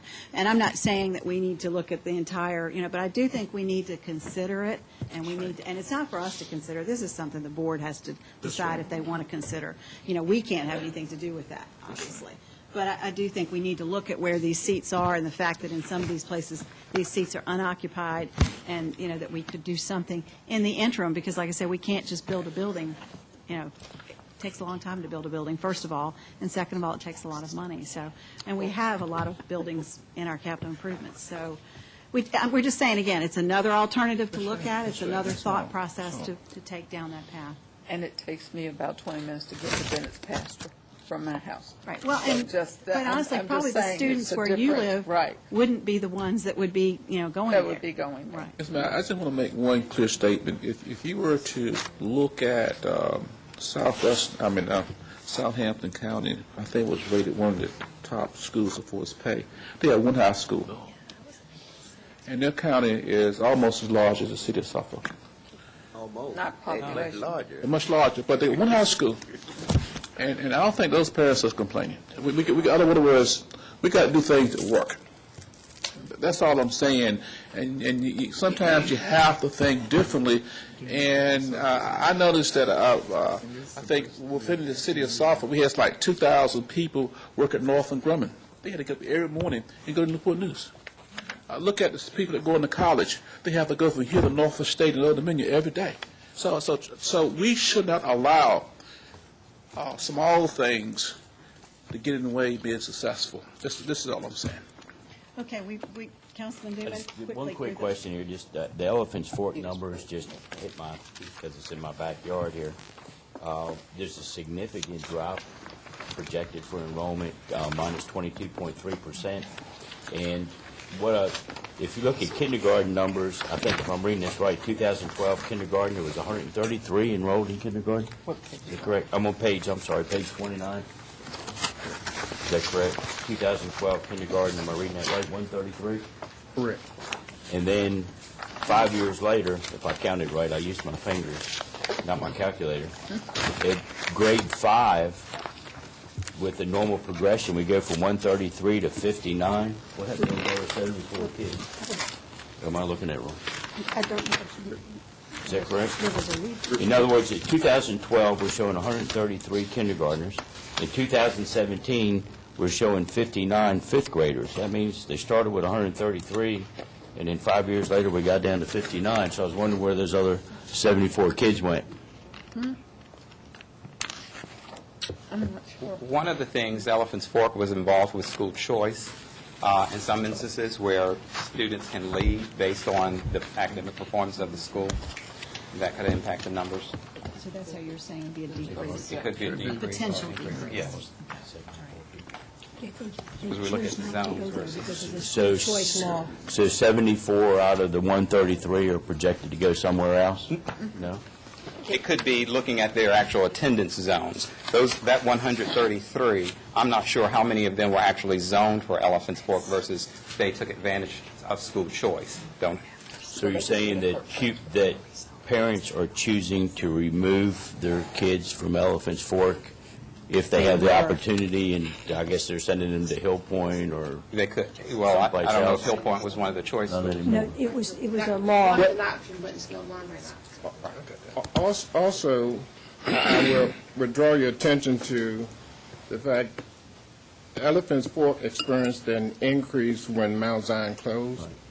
So that would be impacting some immediate numbers that you're seeing where there was an influx in their student membership. And I understand that they're there now, but in using the progression model calculation, which is used to determine the data that you're looking at, a student progression rate, this is what is showing, and it's factoring in over time. To look at it over a 5-year period, you can't just look at a progression rate over just a 5-year period. A progression rate is going to go back in time. So these calculations are actually starting that you're looking at here even before 2008 and showing a trend that has been occurring in that particular building.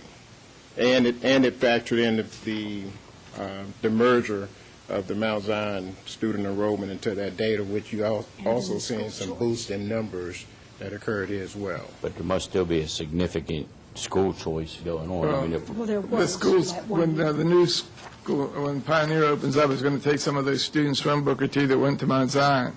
And some of them went to Hill Point also, is that Well, the correct? ones Some that- of them I went, think they the kind ones of that got went to split between Robinson- Hill Point and Elephants Fork. I think the ones that went They to can go to Robertson may go to Pioneer. Right, and they are presently at Booker T, I think.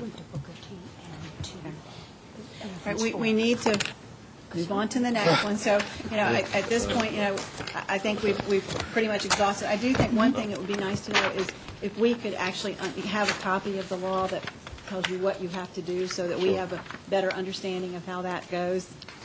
Sure, we can do that. And, consider that maybe redistricting, rezoning, a piece or a part might be a consideration of the board. It's just a consideration. We're not saying, And I do think. I'm sorry. Go ahead. I was going to say, I do think when we look at this next page that Mr. Napier is going to talk about, we're talking about 82, and this is a rough estimate based on current numbers, 82 available seats at John F. Kennedy. And so the question becomes, we have 82 available seats. Do we as a board, as a city, decide to rezone students out of John Yates Elementary, or John Yates Middle School, to place them at John F. Kennedy? Because we also know, and we have to be cognizant of this, that when a student is moved to a different school throughout his school years, sometimes there's research to support that they're not going to perform as well. It has an impact on us. So we're talking about 82 seats there. If you look at our middle school seats in general, you can see where middle school, we're down 140 seats. When we looked at the projections before, I don't know if you picked up on it, John Yates we didn't show a lot of potential growth for John Yates, and so one could question, well, do we need another northern end middle school? But when you look at this chart on page 39, and Mr. Napier is going to talk about it, we know we have, 17 mobile units at John Yates? Last school year, we had 16. This year, we will have 17, yes. And with that, I'll let Mr. Napier kind of explain this page. Okay, looking at page 39, this is a chart that Mr. Littlefield and myself put together for the board. And what it shows each school, and if you look at the column labeled programmatic functional capacity, the way we come up with that number, let me back up just a second. When we build a school, the Virginia Department of Education takes the number of classrooms that we are building inside that school, they assign a number of students to each one of those classrooms, and magically they come up with some number that they call the capacity. What we have to do in reality is look at that building and decide how are we going to program that building. What kinds of classes are going to be in there? Are there going to be special ed classes that can only have 8 or 10 students rather than the normal 20 to 25 students? And by doing all of this, we come up with what we refer to as a programmatic functional capacity. And what we're saying when we come up with that number is given the programs, given the types of classes that are in this building at this point, these are the numbers of students that we can put in there. So it doesn't always match an architect's number, basically. Our numbers are real, theirs are fictional at some point. And they're good numbers to work with when you're in the design of a building, but once we get out of design and we get into using the building, we have to change that. So what those numbers are saying to you is we can comfortably have that many students in that building with the programs that we are offering in those buildings at this point in time. If you skip over to the third column, mobile units, that gives you a listing of how many mobile units were actually in use at each of these buildings last school year. And as you can see at Yates, there were 16 of them out there last year. Just given that alone, we know Yates has too many kids in it. Mobile units are meant to be temporary. Some of these mobile units have been around for 30 years, and that is not temporary. We give you a mobile unit capacity. And what we're saying there is, given the number of mobile units, X mobile units times 22 kids is the number that we use, we can put this many students in our mobile unit, literally campus behind John Yates. The enrollment, this was the enrollment that was that each school had in April of last school year. And then we give you a percentage. And that percentage number, the first one, is percentage of capacity with mobile units. Now, factoring in mobile units, which, none of us want mobile units, but given that they're there, we factor it in and we give you a percentage number. And that percentage number shows what the capacity is based on the use of those mobile units. Now, to say that the school isn't over capacity because those numbers are below 100 or 90 really isn't true, because we don't want mobile units there. We want kids in the building. If you skip over one more column to the number of available seats with mobile units, that simply tells you, either plus or minus, we have this many seats and we can put that many kids there based, again, on the use of mobile units. Now, the numbers that we really focus on are these last two columns. What percent of capacity are we in that building without the use of mobile units? And as you can see, those numbers are fairly large.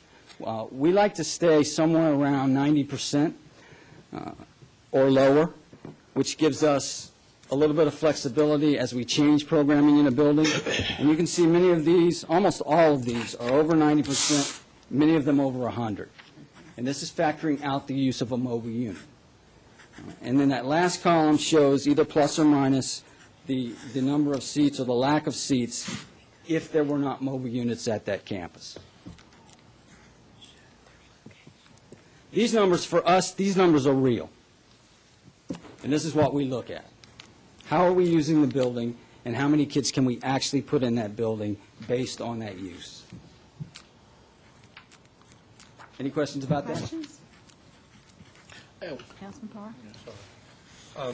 So the seating capacity and all includes pre-K? It does include pre-K. Did it? Yes. Yes. It's the total program. And if there's pre-K at a building, it would include it. It is pre-K all day or half day?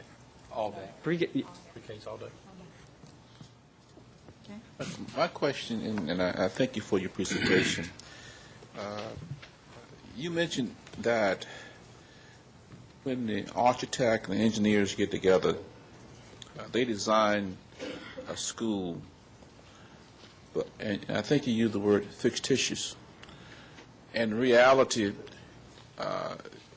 with your equation, things have to change. So over the course of time, the use of the building changes. I'm wondering, due to all the research we have done and all the stats that you've had, could you more design the building dealing with factual information than fictitious information? Well, would that be better? And we do that. When we initially build a building, and we're in the design process, that building is designed for what we tell those architects we need at that point in time.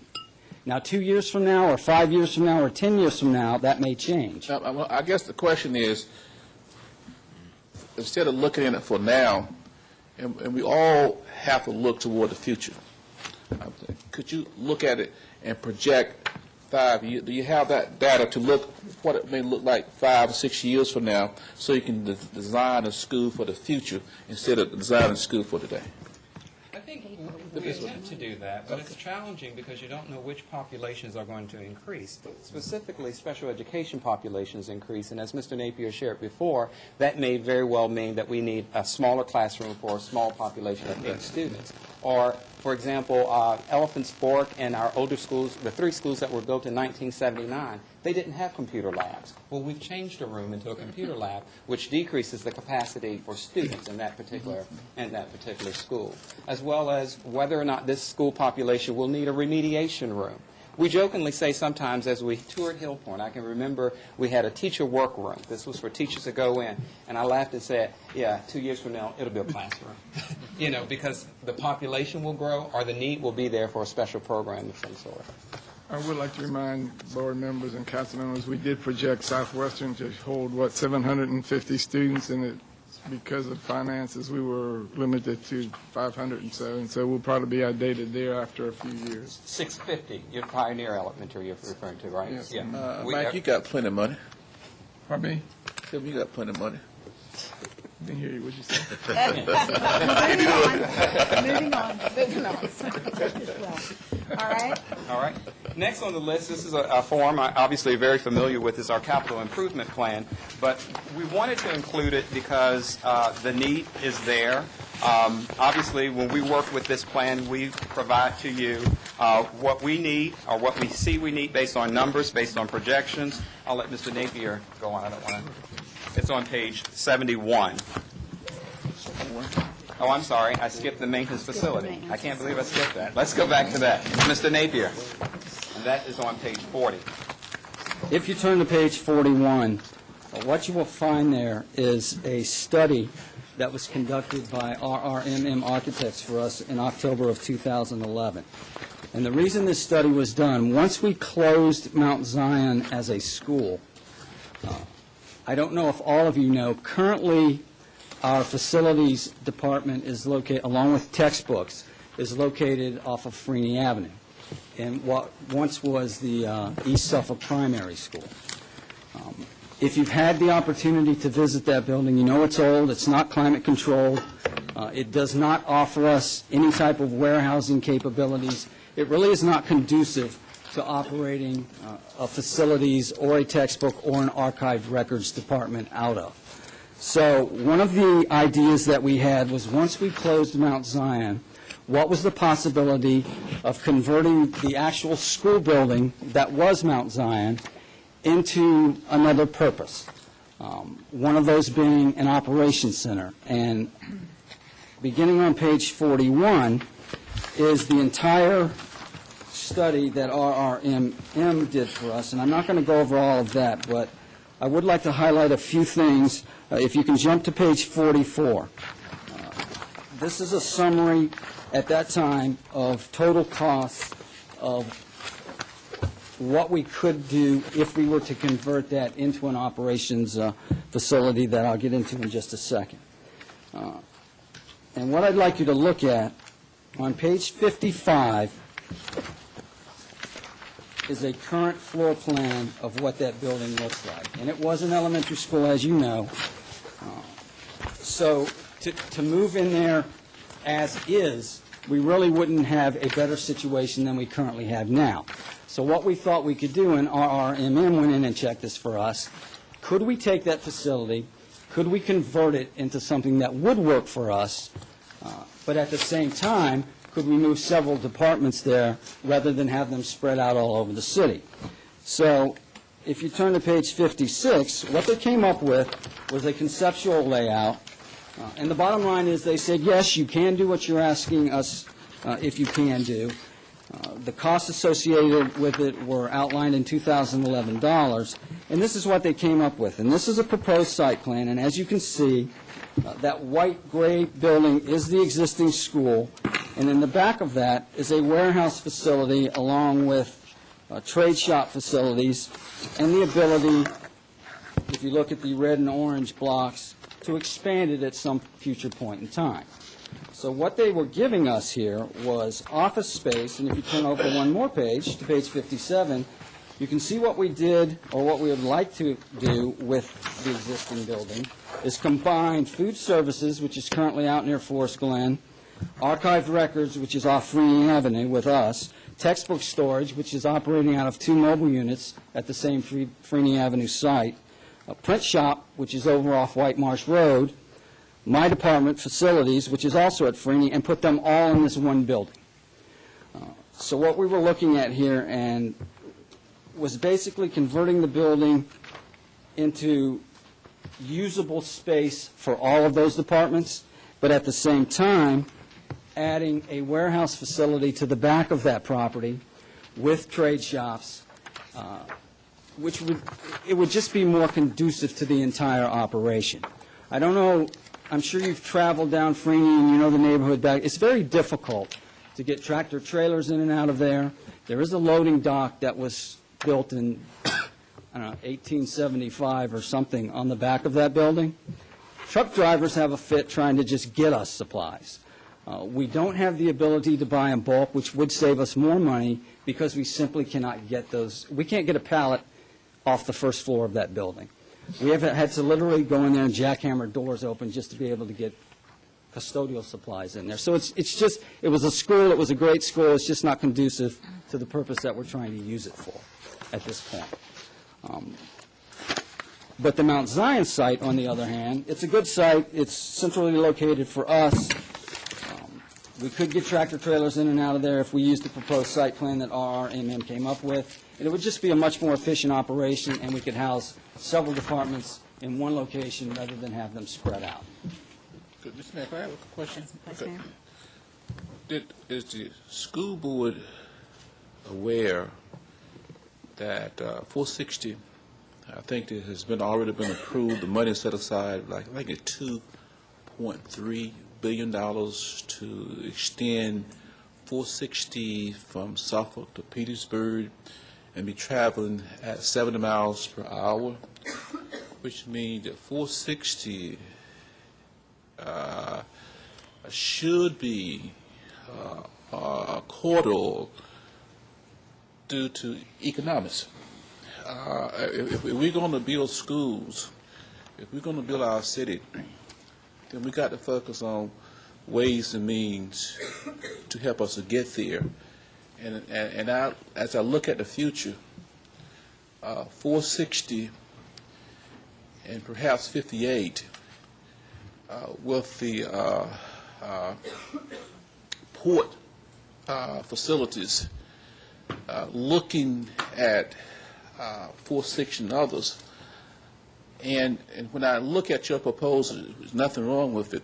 I don't think by having that facilities there, I don't think it will generate not one iota of tax. I don't think so.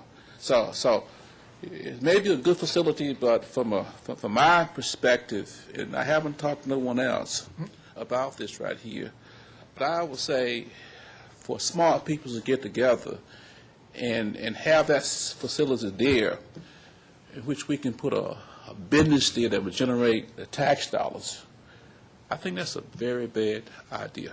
I'm not saying at that location, because 460 is going to be an economical engine for our city, and we have to recognize the facts, and hopefully that we could think out of the box and how we could do this someplace else where it's not needed as much. We have a number of hands up. I think the manager wants to respond Yes, to this. Vice Mayor, and that's a conversation we have had with Dr. Whitney as it relates to our CIP discussion. What I would like, though, is for Patrick Roberts, our Deputy City Manager, to come forward and just talk generally, because we see this as a potential opportunity for joint operational needs that we have as well as school. And that's what I've conveyed in some of the previous discussion as it relates to this potential need as it relates to an op center. We support the concept, but we do have questions as it relates to that potential site.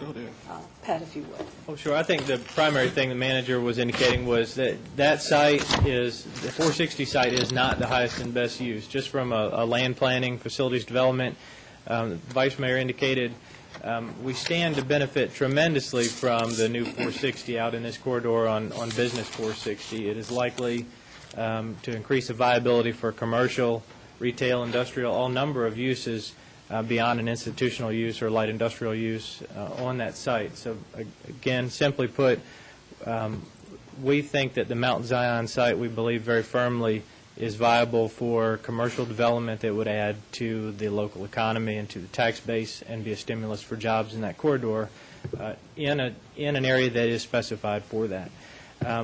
But I want to underscore the work that Terry and his staff and consultants have done. It's an excellent plan. We support it. I would like very much to have the opportunity for us to work with Terry, work with his staff and his consultants to move this plan forward, but on a site that we believe is better suited for it. It's a high priority in our CIP. We would love the opportunity to explore opportunities for joint uses. I have some similar facility needs with capital programs, potentially Parks and Rec, that we could be good neighbors in a facility and save the local taxpayers some money on planning, construction, and operations. So it's a great plan. I've read it a couple times, including recently this week. Gary and I have pored over it. We have worked with his consultant on other facilities. It's bottom line, we just believe it's not the best location for it, and we'd like to move it forward as quickly as we can somewhere else. Councilman Fawcett, you had your hand up. I was just going to comment on the dollar figure, because this study is almost 3 years old, coming up. We're encroaching on that. Yes, sir, and I think you can probably escalate those dollar figures somewhere in the 5% range. Yeah, I was going to say, you're going to have quite, with the cost of the way building and construction is nowadays, and labor cost and everything that goes into consideration. Well, and we've seen, even with the new elementary school that's going up now, the cost of steel has gone up and everything follows it. So I think you've got a little bit of work to do to try to, even if you capture something like this, to get the dollars really closed in. And my other question would be is, what plans do you have for all those facilities that you're trying to get out of to recoup dollars that you could put into this type of program after you, if you could get something like this?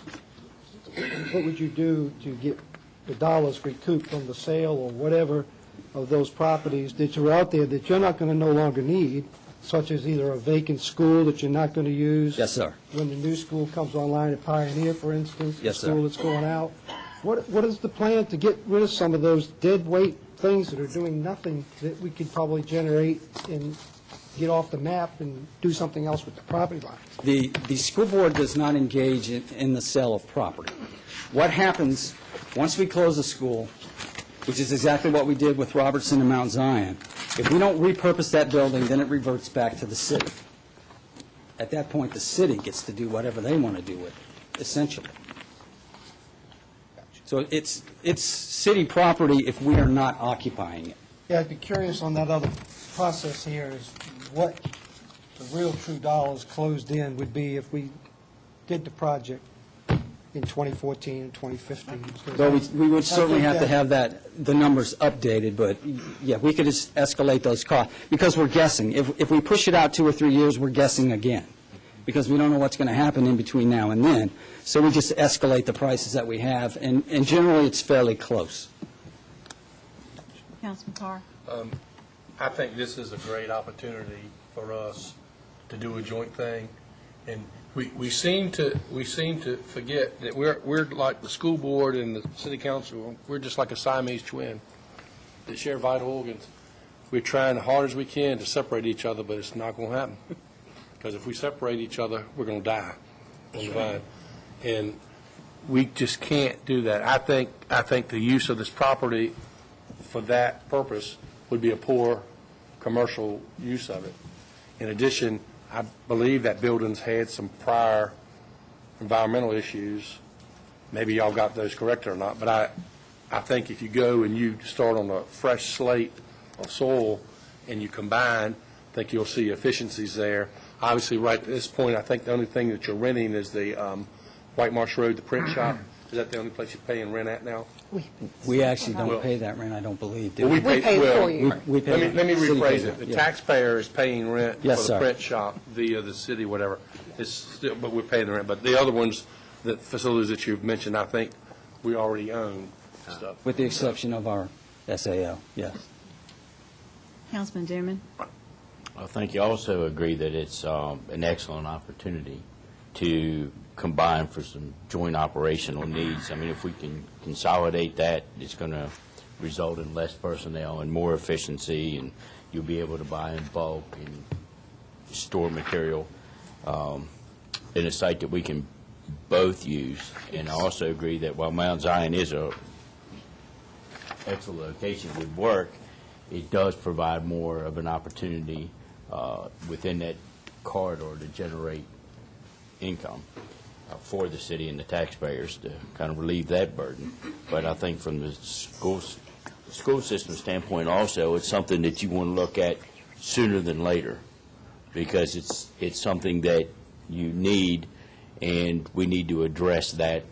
You know, I would address it as soon as we can, so we just don't talk about it and things don't happen, because it is something that will work for both entities. Vice Chair Copeland? I don't think that is, personally speaking, I think that we are open, the school, I am personally open to listen and to hear some of the good things that I'm hearing now in the cooperative effort of the council and the school board working together with this project. I'm quite sure we are open for, our ears are open to listen at the council and see what we can come up with in order to work this problem out. I don't think it's a problem that we can't solve. Well, and having said that, Councilman Ward? We're listening to everybody, and I see, like Mr. Chairman Copeland said, we starting to talk about the situation that had filtered in the news and all about this school. I'd like to ask the superintendent, is any other facilities you think you can use? Yes. On page 71, we actually have the CIP, which will take us to the next presentation, actually, which I'm sure you all are familiar with. But it outlines where we see our needs as far as building level needs are concerned. I know the situation with the school administrative building. We're very aware of what the expectation is with that. But it outlines it here, and if you would like, Mr. Napier can go through this, or we can take a look at it. I think he's talking about. Yes, he's talking about, please sit down. In lieu of Mount Zion, I think is what. Oh, as far as closing additional schools? In other words, No, another spot. Oh, another spot. I'm sorry. Well, as far as another spot is concerned, we've not really considered that, but we certainly have talked, as the board has talked about, being open to a place that's centrally located, easy to get to. We haven't talked about any particular location. And we've had this conversation about 460, and I certainly understand that. I think the board understands that as well. But obviously, with us owning the building, we have to plan with what we currently have. And so that's what initiated this particular plan, but realizing that it may not be suited for best for that use. Dr. Brooks. May I ask a question for clarification? Are we talking about here sharing an existing facility where you all have storage? Or are we talking about trading? Are we talking about trading a building? Or are we talking about building a building that will have the capacity to do that? I can speak to that. The recommendation was, when we started our CIP discussion about a year ago, my recommendation to the representative, Dr. Whitney, is that we have needs as well. And if we're going to spend taxpayer dollars, let's see if we can do it collaboratively. And my conversation as it relates to economic growth and development is that the site on 460 for the institutional use is not the highest and best use. So let's look at and explore other options. And we think there are other options in our city. And we are willing to work collaboratively, because I think it is a priority that ops center has to happen. Mm-hmm. We really do believe that. But if we can make it happen so that it meets the needs of the schools and the city, I think the taxpayers really win for us. So that is the thought that we laid out as it relates to our discussions about a year ago. So certainly, if this is one of the items that you all keep on that list, we like to see that moving quickly, working with the staffers, with Terry, and of course me working with Dr. Whitney and our deputy city manager and our capital program director to go ahead and start exploring, because we do have a projected amount already in the CIP. That's how confident we are that something has to happen. It has to happen soon. We just want it to happen on the right site. That is our commitment. So can we kind of come together on this piece as far as we certainly see the need for the Ops Center? Yes. We know it has to be a now instead of later issue, and perhaps have our staffs work together as far as locations and whatever comes about from there. Is everyone okay with that?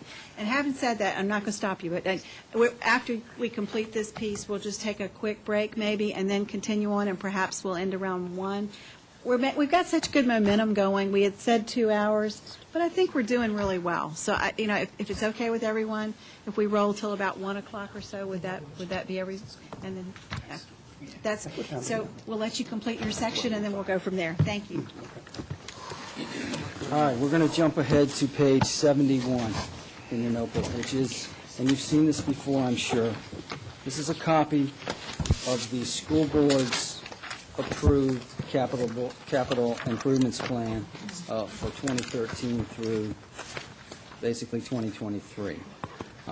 If you look to the left under projects, they are all listed there in priority order as far as year, beginning with the replacement school, which has now been named Pioneer. That is ongoing and going quite well. If we move down that list, you can see there are a number of things in there, including HVAC replacements. The new middle school on the northern end, that's a high priority for us, and that's, I believe, 2014, 2015 was the first appropriation for that building. The school administration building, as we talked about, there is a plan in place for that, involving the human resources building across the street.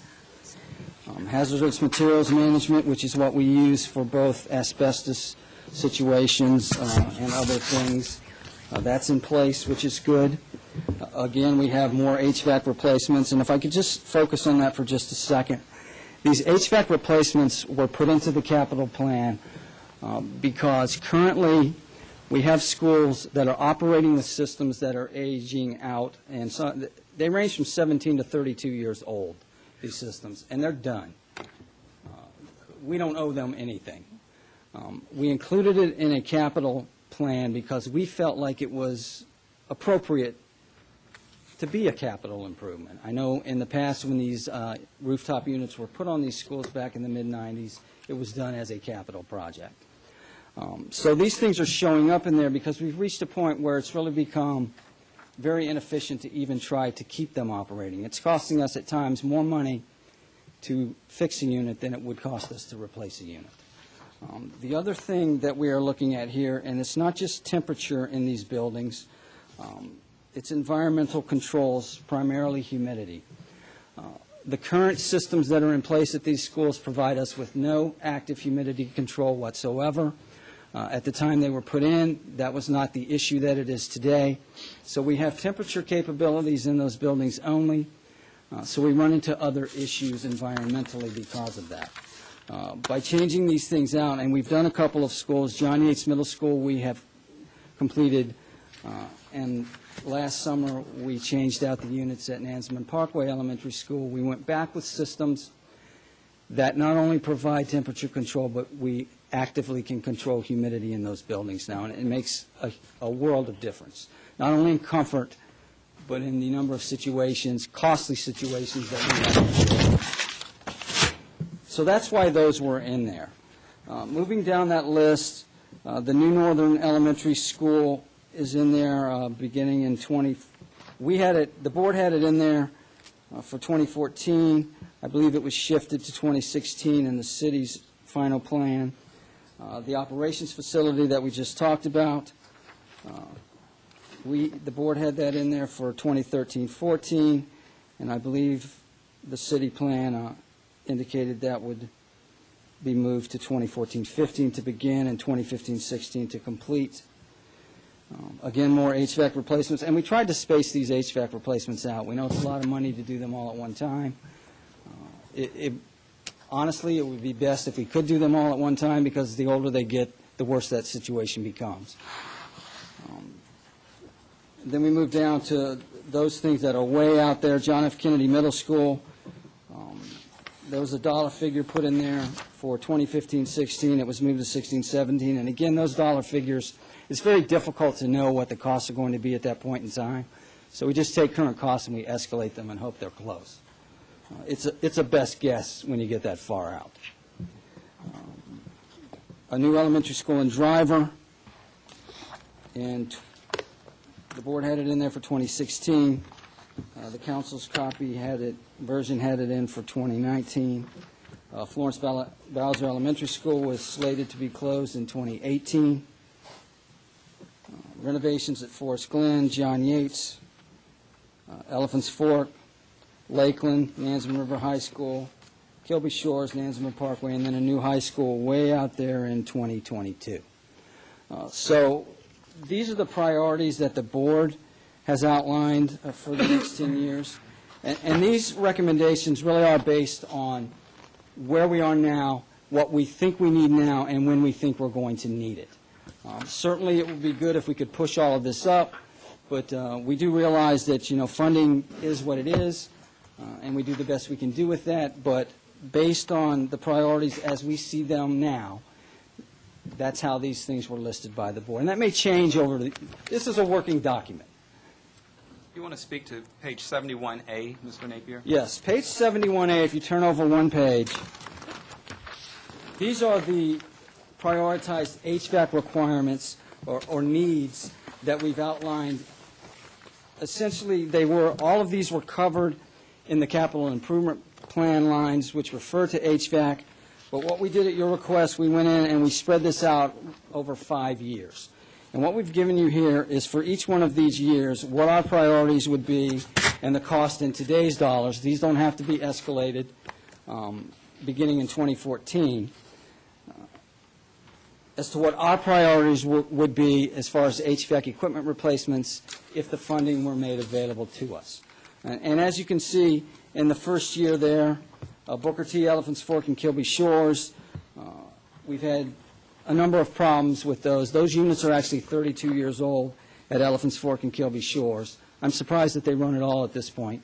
But our people have done a good job keeping them running. But all we have there is very inefficient machines trying to maintain temperature, and we need more than that. Those buildings are old, they're drafty, they're not built like new ones, and because of environmental concerns, we need to do everything we can do to make sure that we don't experience that. So those were our 3 priorities for year 1, and those are actual dollar amounts in year 1. Now, what we did in years 2 through 5, we escalated the prices, and we think they're close at this point. But as you can see in year 2, we'd like to do Forest Glen and John F. Kennedy. Year 3, Florence Bowser and Driver, and we're making an assumption that Florence Bowser doesn't close there, so that could change. Yeah. Well, at this point, it's open, so we have to assume that it's going to be open until it isn't. In year 4, Turlington Woods and Northern Shores, and then year 5, the chillers at Nansemond River and Lakeland High School. So that's just to give you some idea what our priorities are as far as HVAC equipment replacement and how we'd like to do that. Councilman Farr? I'm going to go back to an earlier thing. As we're looking at the schools and all, I really would like to see, and I'm sure we have the capability of doing a modeling simulation, because we've got that within the city boundaries, to see what would happen if we did a redistricting and a rezoning, to see if our CIP plan matches up with where the actual needs would be down the road. Have y'all done that? Is that how you came up this way for this figure? We did not do this based on a rezoning. We did this based on equipment needs at each building right now. I'm just talking about the new stuff. I'm not talking about replacements. I understand those. You're talking about the CIP itself? No, that was not based on a rezoning model. That was based on what we see as facility needs, actual facility needs right now. Well, the new buildings, I think, are based on student numbers and projections. Well, yes, but they're based on overcrowding at the schools that are there now. It's not based on any type of rezoning, which there would have to be a rezoning. But generally and historically what we've done, if we have overcrowding and we build a new building, then we rezone for that building. We don't rezone the entire city.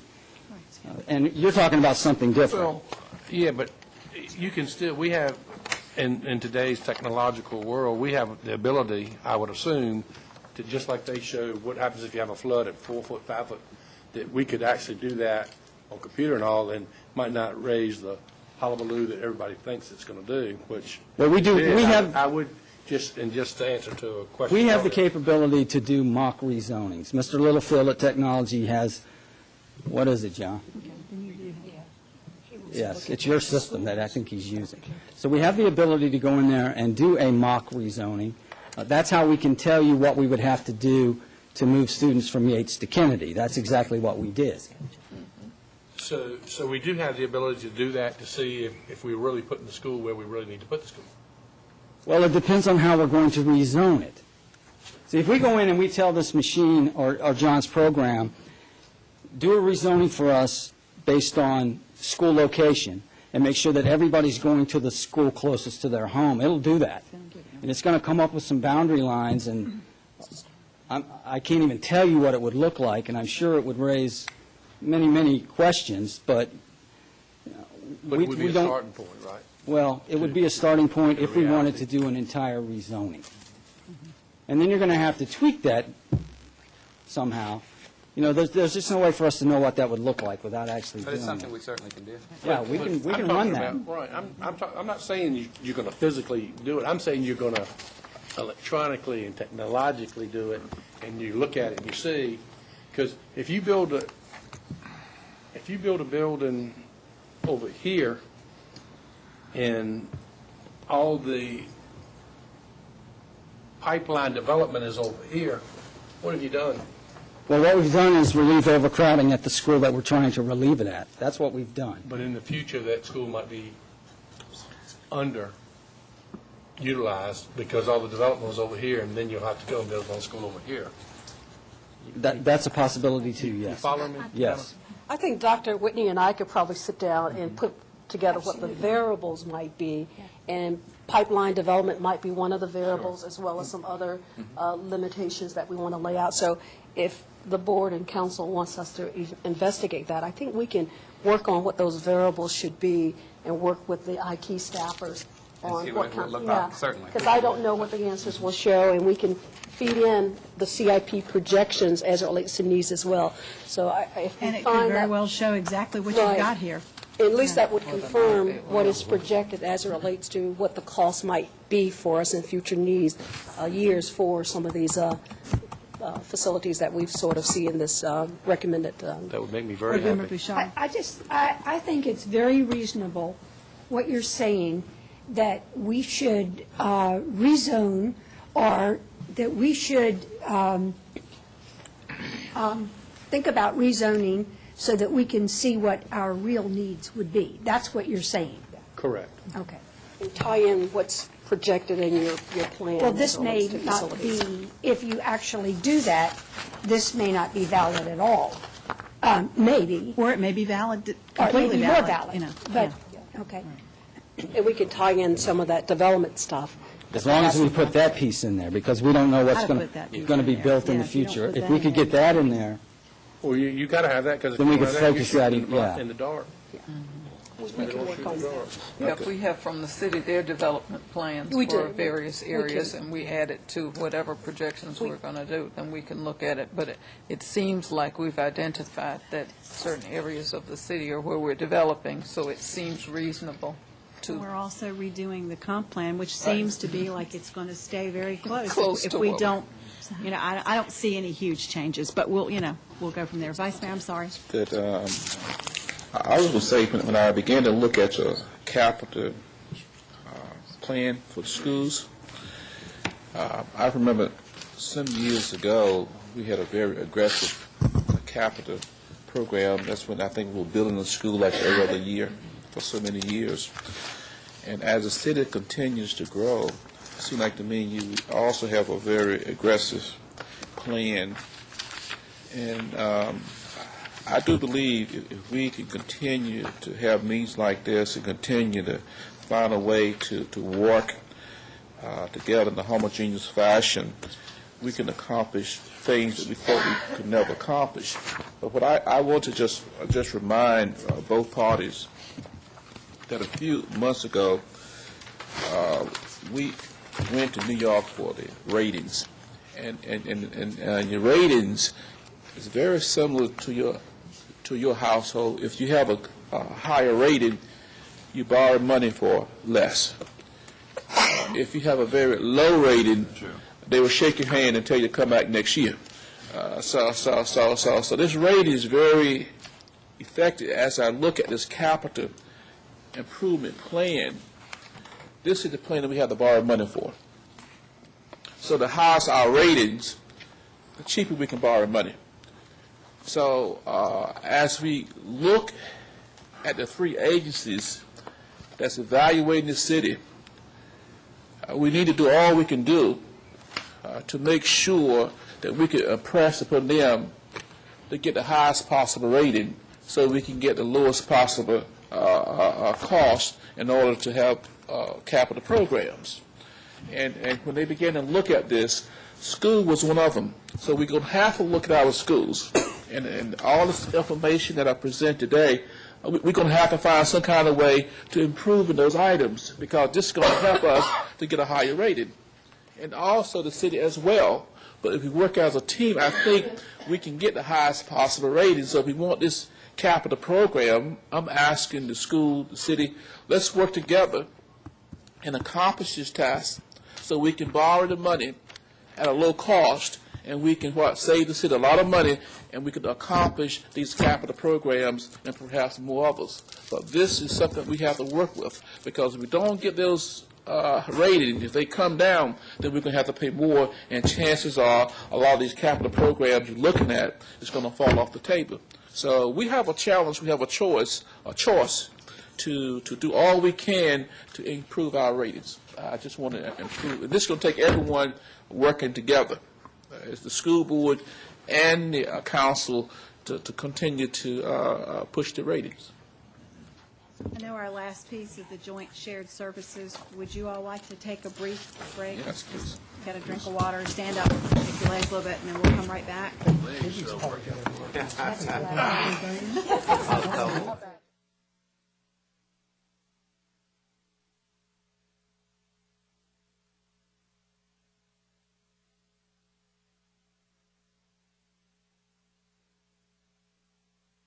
With the next piece, which is shared joint services, I believe, Ms. Forsman. I think they're coming in here. This begins on page 73 in your books. While they're turning it on, this particular presentation we gave the school board last year, when there were a lot of questions about what do we share with the city and how can we maximize that. There is a committee that meets about shared services, and we've been together many times, but there are some updates to this that we'll bring you as we get to the slide. But this slide shows you that there are 10 areas currently where we're have joint services at some point, or we share or cooperate stuff. The facility, security, transportation. There's some financial operations that we work together with, information technology, print shop, Parks and Rec Registrar, the police and fire department, and the health department and social services. So some of those benefit the school, some of them benefit the city, but I think they all benefit all of us. The next slide talks about just specifically facilities, and it goes through the permits that are required and the stormwater planning that the city maintains, and what the Suffolk Public Schools reimburses the city for that. Now, we do maintain our ponds separately, but for the stormwater planning, that is done through the city. For security, the school division reimburses the city on a 10-month basis for the security officers that are at the schools, the school resource officers. And the city provides the human resources for those, the benefits, and all that work, all that information comes through the city, and we just reimburse the cost for 10 months to the city for those SRO officers. Transportation is currently the most integrated service that we have. There are fuel tanks that are shared. There's a radio lease that is shared.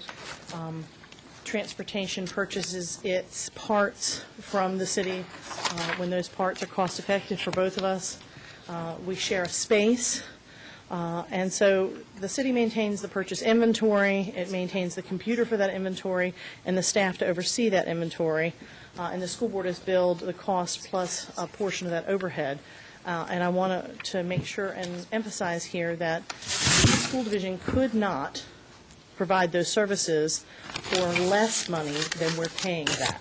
service. So it is a very cost-effective way to do the transportation.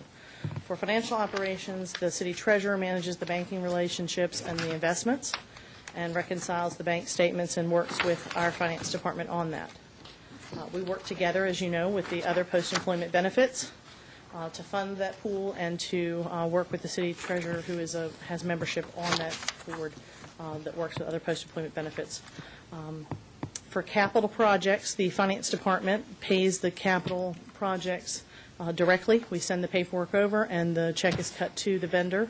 So the city does provide that service for us, and all capital runs through the city. And then the external audit contract is a shared service. For IT, there are numerous IT things that we do together as joint school division and city. And John is going to bring an update now about some of the things that they have been working on this past spring. So, Mr. Littlefield? You see the bullets on the slide. I'm not going to read those to you, insult your intelligence with that.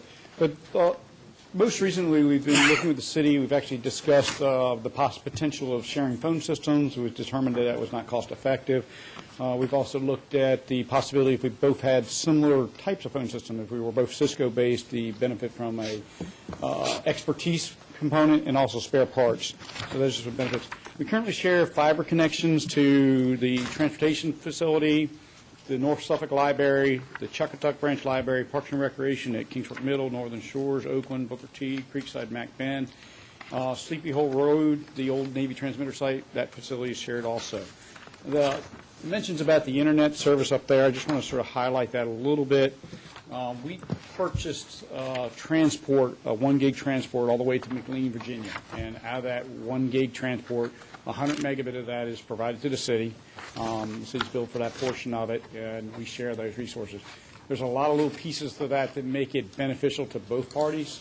There's a piece called Transit Rail that rides on there that we actually cover the cost for it, that reduces the amount of bandwidth we're actually billed for. There's a lot of good pieces there. There's also a redundant link. I know just recently worked out with and are paying, the city uses that. That goes to Ashburn, Virginia. And the most recent one we've recently worked with the city is Robert Lewis and his department and public utilities. We've sort of coordinated building the fiber connection from the new Pioneer Elementary site all the way back down. A portion of that was buried fiber, and a portion of it we're actually going to share the fibers with Robert Lewis's that runs for the signal lights back to Fleet to reduce the cost, keeping in mind that there's going to be an expansion to that 58 corridor there at some time. Instead of putting the fiber in the ground at this time, it'll be done later on. So I think the bottom line with technology is that they are working collaboratively to make sure that we can do things most efficiently that benefit both the city and the school division. Some more technology. The print shop. Our print shop currently prints pretty much every one of our school division needs. There's very little that we as a school division send out for printing. But they also provide services to the city departments. They've done work for the assessor's office, the fire department, the Parks and Rec, Public Works. And so there is that shared service there that we can, I think, expand on. We have not yet expanded on this, but this is an area that we could really work together more for printing purposes. Parks and Rec, as you know, runs programs from our buildings. And several are joint use facilities for youth recreational sports, summer programs, and fashion and fame shows. And these are the locations that they currently use.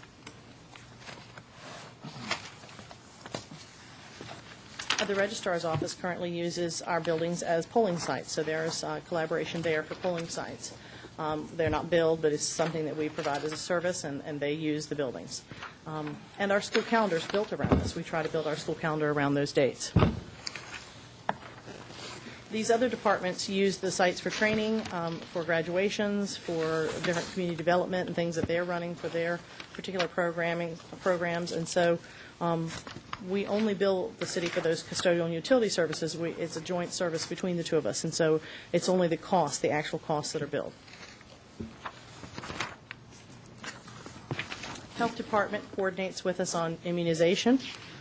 Communication about diseases and outbreaks of diseases. There's shared information concerning persons who are eligible for services and children who live in subsidized housing. which helps us with our federal impact aid report, and they both work together to benefit the city and the schools. We had 4 areas that we did research on and made some changes to. Our public information and video broadcasting folks work together already collaboratively and do as much as they can together. We looked again at transportation services, building insurance. We didn't find that that was something that was going to save any dollars to work together. We both use the same insurance, I think, VML pool, so it really wasn't going to be cost effective to put that together. And the health insurances. I'm going to skip forward to the health insurances because I think that's of interest to us. At the time we did this information, the Affordable Health Care Act was just beginning to come on board. And we found that there were a number of policy changes and philosophical differences between the way the city approached their health insurance benefit and the school division. There would be policy changes on both sides if we were to try to align that. That's not to say we can't, but at the time that we started this with all the changes upcoming with the affordable health care, it was felt that that was kind of an insurmountable task to try to do both at one time. But there would be some policy changes that we could work on together that would lead to making decisions together. So we also, who would take the lead was an issue that came up in that our pool is much larger than the city's pool of candidates and folks that use the health insurance. How would that work? Who would do that? How would it be headed up? Those kinds of questions came up as part of the discussion.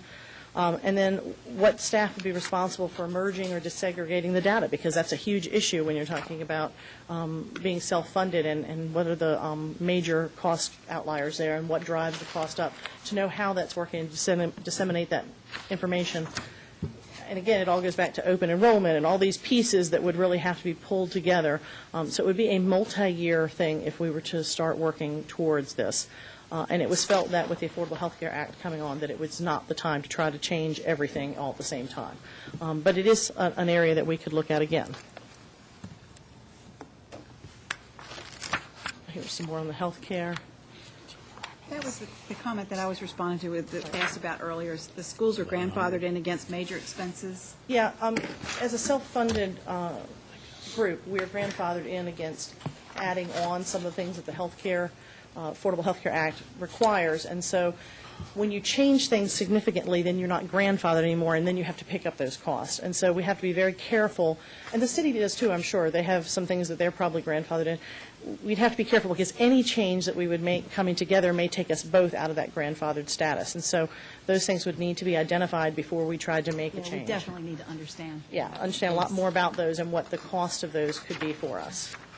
So, and then finally, I think here is the lawn care services. And we looked at lawn care on our side, not as a joint service, but Suffolk Public Schools looked at lawn care and looked at the possibility of outsourcing the lawn care. And, here are the costs to us annually for that lawn care currently, other than we have dropped from 3 employees to 2. But it was not cost effective. It was going to cost us more to outsource it to get the needs of the football fields met and the high schools met. So this is something that Ann and I have spoken about, trying to get the city and the school division to come together and see if we could find some leverage going together on a project. But so far we have not been able to get that done.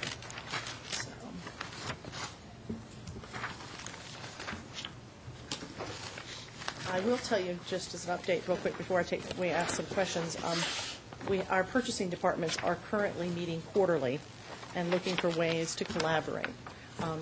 Not much have we found yet. I mean, the paper purchase, we purchased paper in large quantities, so that was a little bit cheaper, but we really haven't found yet a place where we could collaborate on a single contract.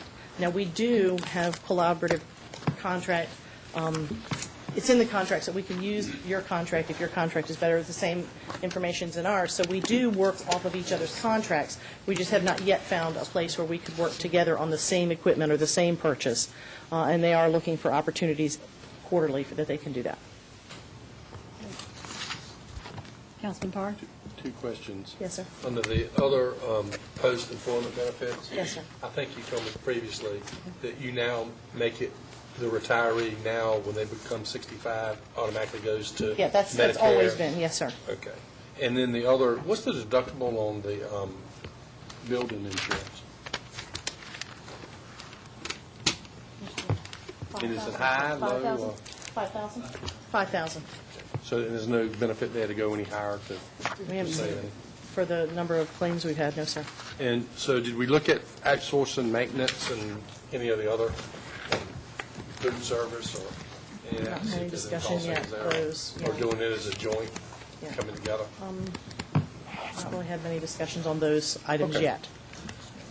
Vice Mayor? Very good report.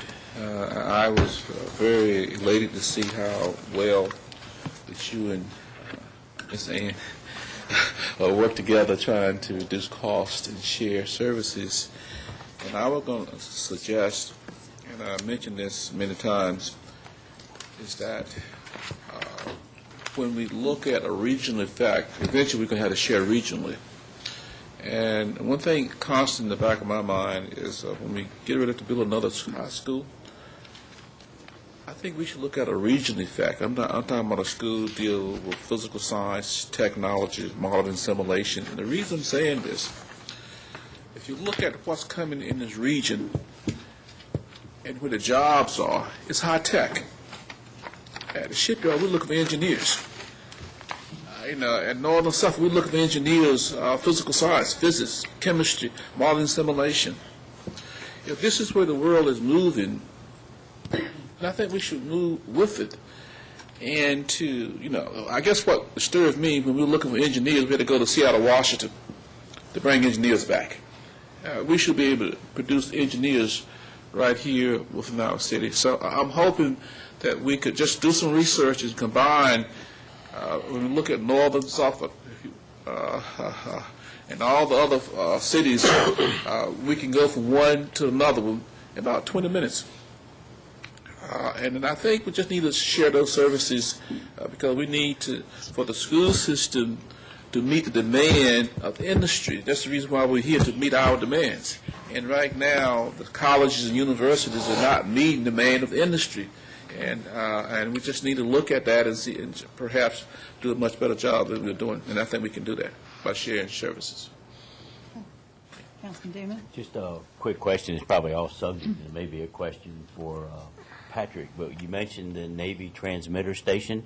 Would that be a viable location for a joint services building in lieu of Mount Zion?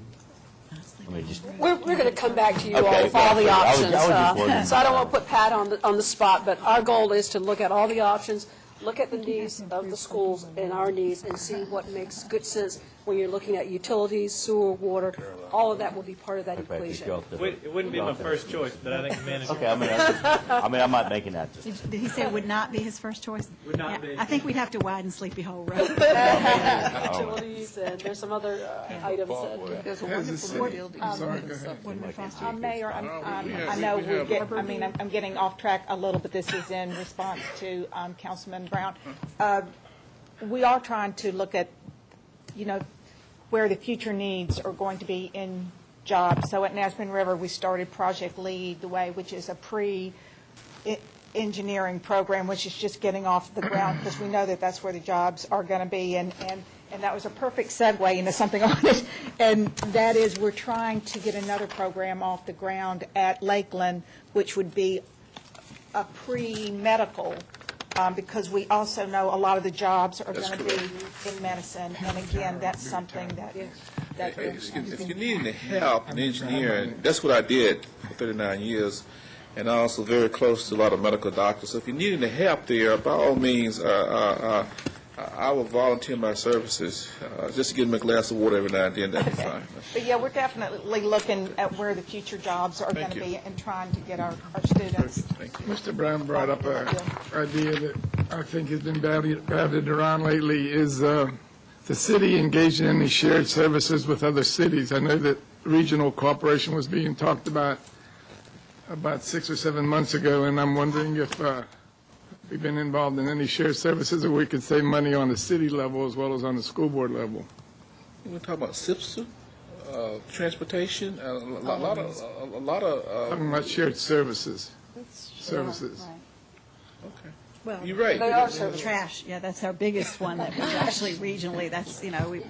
Emergency response, so there are a number Yeah. of services that we have on a regional level as it relates to what we do. And we as look an at it all the time, but it's tough. You have to really, work hard to bring all that together.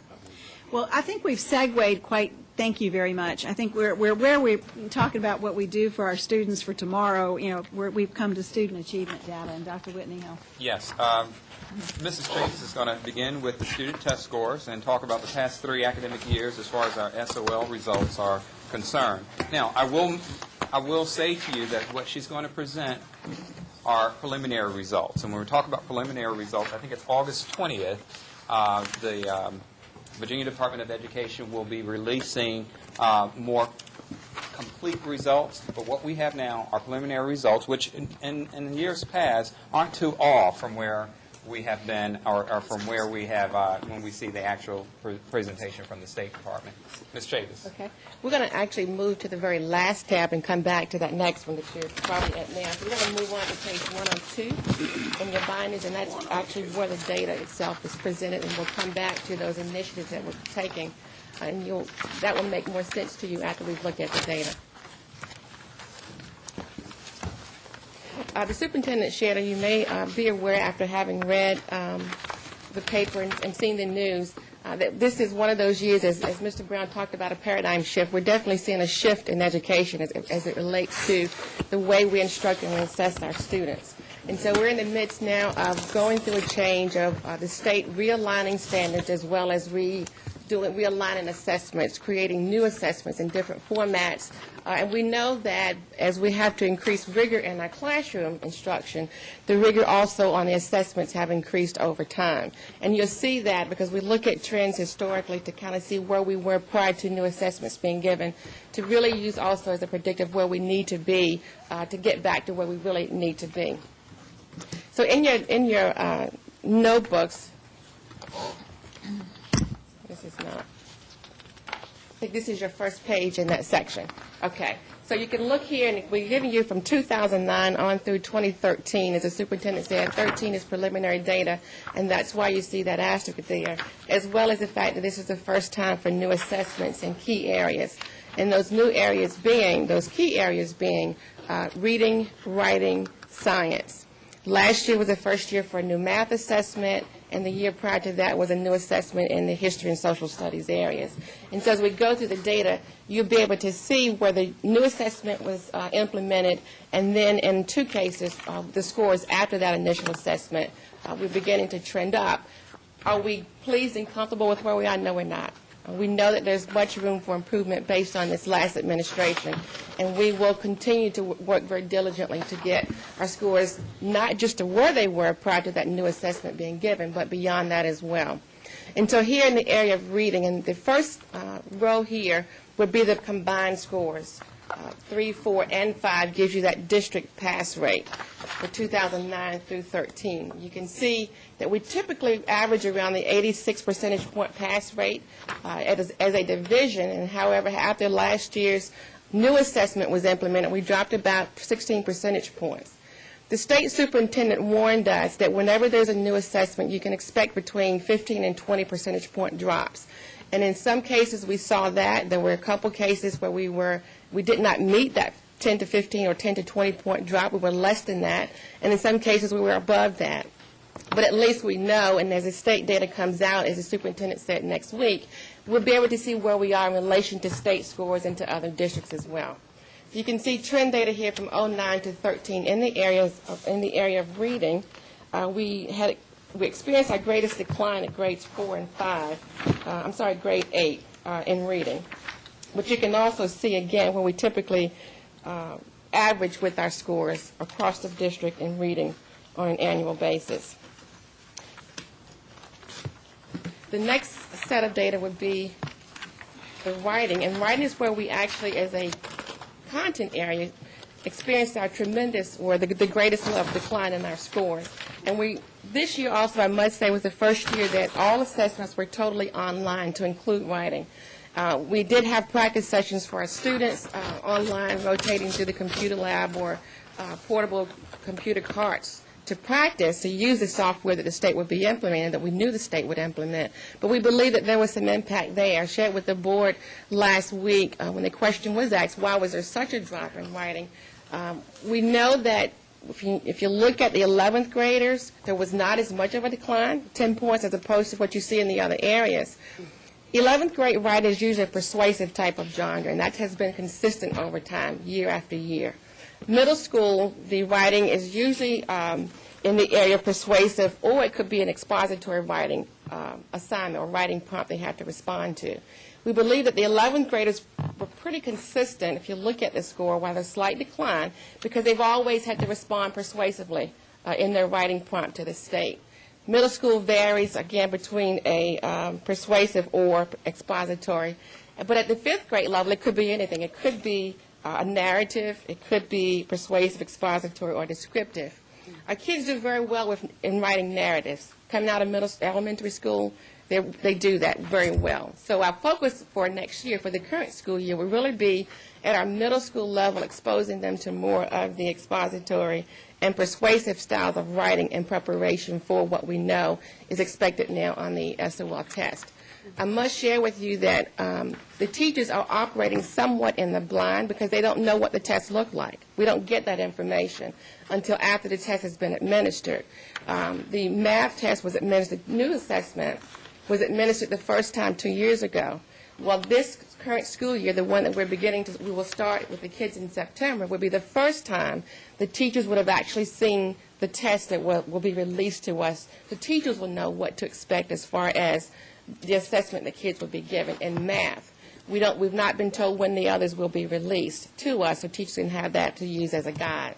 And if I could just add in, it's not a matter of teaching to that test as much as it is teaching the formatting, using that format throughout the daily lessons. That's the advantage of having that release test items, because we can see in years past when we had the support of having a release test item, teachers were familiar with how it's going to be administered, how it's going to be tested. They were able to gear and modify their instruction for that in that same way. It also helps us at the district level because as we administer benchmark assessments, we would then have a form of reference or frame of reference to know how we then need to revise and tweak our benchmark assessments that we give throughout the school year to be better in line as far as formatting with what the state is doing on the SOL test. This data that's up now is the results for math. You can see again, the first new administration happened in 2012. Again, we averaged overall in about the 80% pass rate. Had a tremendous dip there overall as a division. We're beginning to see that we did have an increase, 5 percentage points. We will take what we get as far as increases, trust me. We will continue to work in those areas. We experienced, in some cases, you'll see an increase of about 3 to 4 percentage points. That would be in grades 4 and 8. A couple grade levels stayed the same. That would be grades 6, 7, and Algebra 2, and then we had some declines in the other areas. You may have also read recently that the school system presented a proposal and were awarded a $259,000 grant from the state, and that grant will serve as an incentive to staff those areas that we talked about, you talked about with Dr. Rice today, math in particular, as well as special education. And so the grant is designed to put teachers in those hard-to-staff areas, such as math and special ed, but to also serve as an incentive to reward those teachers who do show those increases that we'd like to see across the board. What you don't see in this data is that we did have high school teachers, in particular in the area of geometry, who had 95% pass rates on this last test. But it gets lost in the big picture of all the classes across the district. This grant will allow us to then reward teachers or incentivize teachers to work together within their buildings, because there will be a percentage tied to not just individual teacher performances, but how does that building do as a math department to work collaboratively to continue to strengthen that department in that school, and thus strengthening the district scores overall. The next level of that grant incentive is to serve, to look at district data to say, how do we do as a district in math? And if we get to the point where we need to be, then all teachers across the division in high school would then be awarded an additional amount, with the max being $5,000 per teacher to help serve as an incentive and reward teachers for their efforts. So that will be implemented the school year that we're currently, that we just started. Science was also an area where we had a new assessment administered. Again, we usually average in the mid to upper 80s when you look overall in our combined division performance. We dropped points there. We did see, however, and know that just as we did with the others, there's a level of more application to science that we're going to have to continue to work with our teachers on. So the questions, while the test itself is not hands-on, there's a way that the students can be assessed to speak to application to make sure they've had those experiences. And that would be our goal in science, to make sure that they're provided those experiences. Were awarded last year a grant to the Suffolk Ed Foundation. Also, Northrop Grumman provided $5,000 in monies to us to support our efforts in our STEM projects. I just met with the officials from Northrop Grumman on yesterday, and they've committed to, the superintendent's just finding this out too, committed to another $5,000 this school year for us to aid in those efforts to improve student performance overall, but to make sure that our students are marketable and ready when they leave us to the world of school, whether it be college or on to the world of work. The new history test was administered 2 years ago, and you can see that 2011, that new test was administered. We had a drop from the previous year, 2010. Last year prior after that, we dropped about 3 points from what we scored when the first test was administered. But you can see this past school year, we rebounded again. We're beginning to see that uptick in history after having administered the test now 2 years in a row. And that's what typically happens. It takes 2 to 3 years for you to start getting back to where you were prior to the new assessments being given. So as I mentioned before, we recognize that we have ways to go, but we're committed to making sure that we get our students to where they need to be. The next page gives you information regarding our on-time graduation rate. And you'll first see it by high schools, each of the 3 high schools, and then I'll share division data with you. Again, you're looking at 5 years of data. You can note here that there are 3 parts to this graph: the on-time graduation rate, completers, as well as the dropout rate. And they're not two and the same. Because your graduation rate is one thing, it's not going to be 100 then to get to the dropout rate and the graduation coming to 100 because of the way it's figured.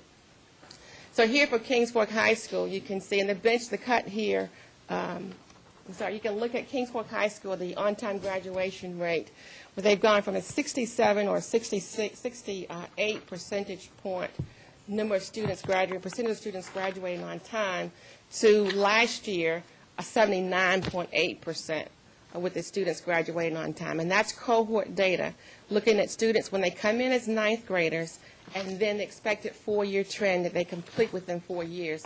This would be the percentage of students. You can see that they have increased over time from 2008, when it was first starting to be calculated, to 2012.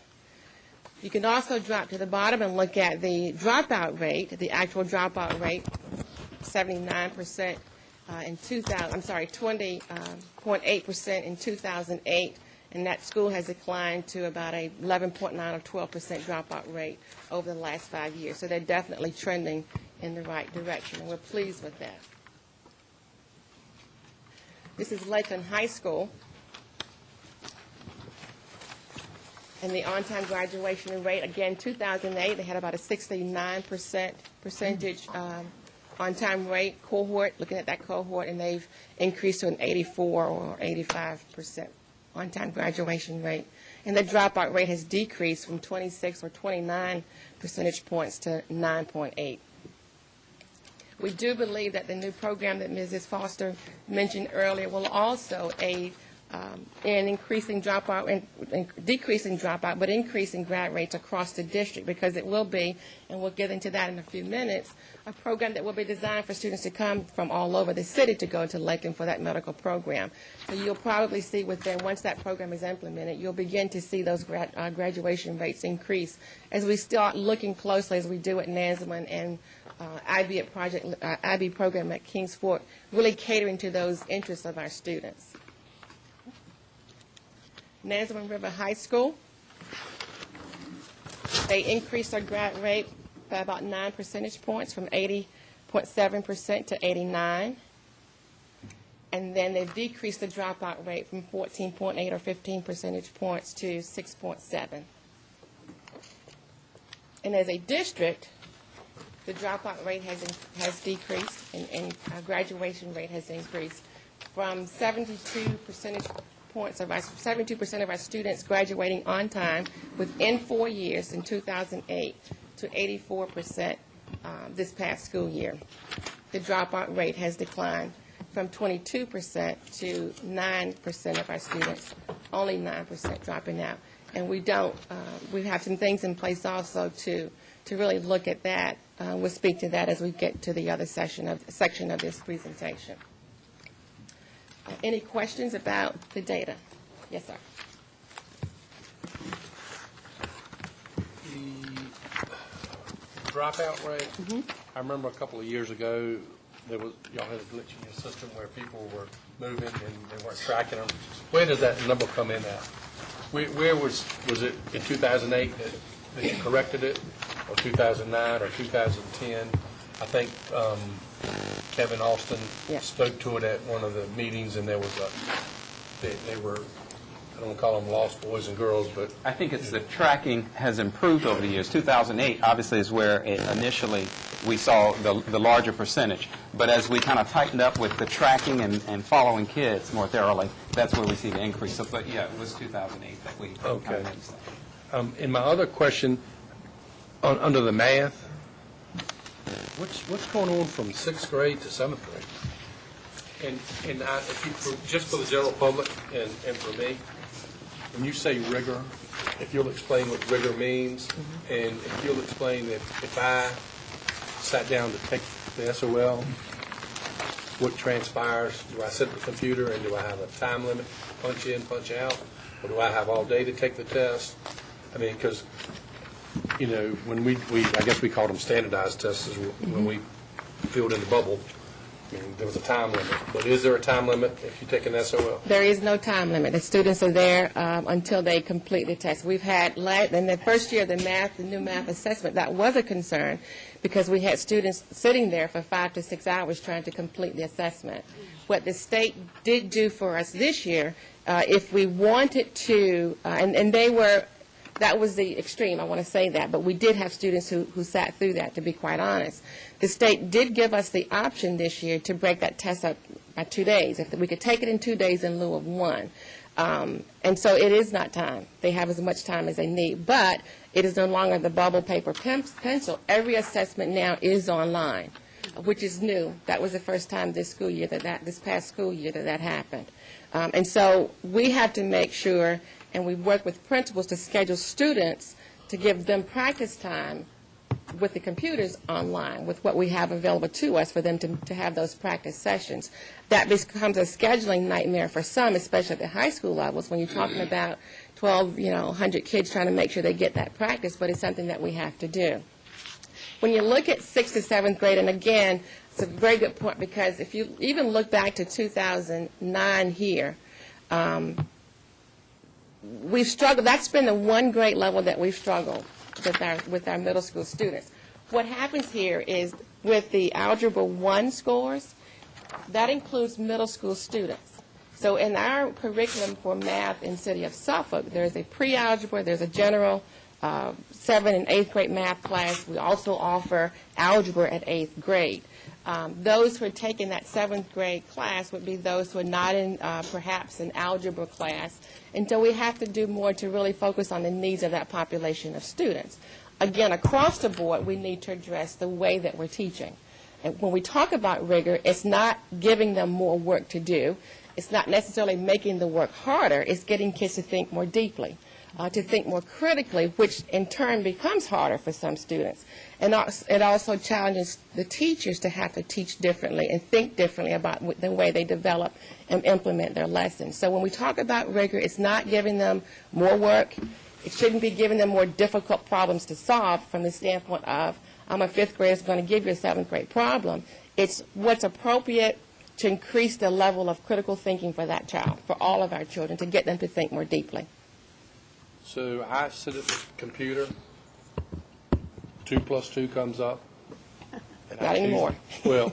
It may be if you have to. Give or me something. an example, because I haven't seen an SOL, so I have no idea what it is. It would really be for math and particularly more application. The train leaves here, gets to here, what time it's going to stop here, those types of scenarios. So the kids have been accustomed to, simply multiplying or computing, but it's no longer the case. So you have multiple choice. In some cases, not always.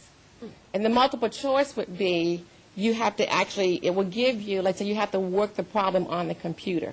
If you miss any step, it's counted against you. Well, we may give you partial credit as a teacher for having gotten this part of it right, because we want to make sure the process is right, and not always the correct answer, but are you going through the process correctly? Well, the computer and the new test, it's not about process. I mean, it's not about this step, this step. You have to actually work through those steps. They're called technology-enhanced items.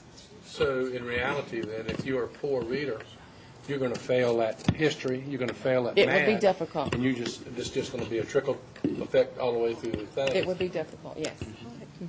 Even when you were having it before with the bubble. So I Reading guess is y'all key. have data and all that, or data, or whatever you want to call it, that correlates all of that stuff together, and you correlate Reading level with, any of it. I mean, in environment, eco-social economics and all of that, those things. that is broken down, and that's what will be coming out from the state, probably in September when we look at accreditation rates, and more data will come out, and that's where you divide out by subgroups of children.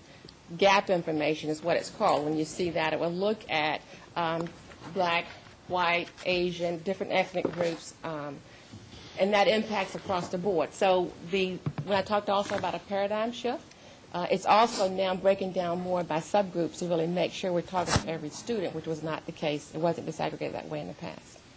When that's done by the state, does the division have the ability to break it down into neighborhoods so that you can pinpoint the problematic areas within the boundaries of the city of Suffolk, so that you can get a focus through community correlation and faith-based and all that, so you can go into those areas and try to tighten it up a little bit? One of the subgroups or gap groups is economically disadvantaged.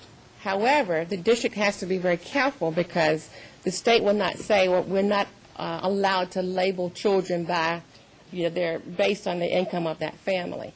However, we do know we can look at children within a teacher's classroom, and if we wanted to do that, is say, this child comes from this area of town, Title I school, additional resources by way of teachers, by way of materials, to make sure those children have the advantage that the others may not, but the other children have as well.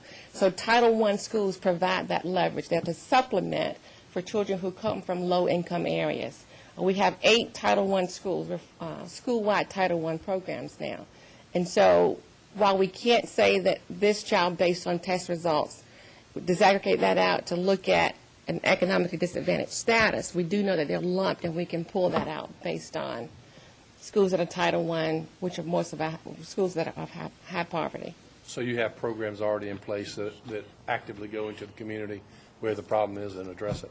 The principals actually do that. They actually do walks in the community, going to visit the homes, especially the first weeks of school. That's one thing they like to do with the teachers, so the teachers have a point of reference as to where our children are coming from, meet the parents. They go back, some will go back mid-year to say, here we are, how are things going? They've held community engagement sessions in the community, where it was a big community fair. Kilby Shore did that in a community down off of Carolina Road, where they had the counselors available, teachers were out there, hamburgers, hot dogs, whatever it takes to get families involved, are things that we're making every effort to do.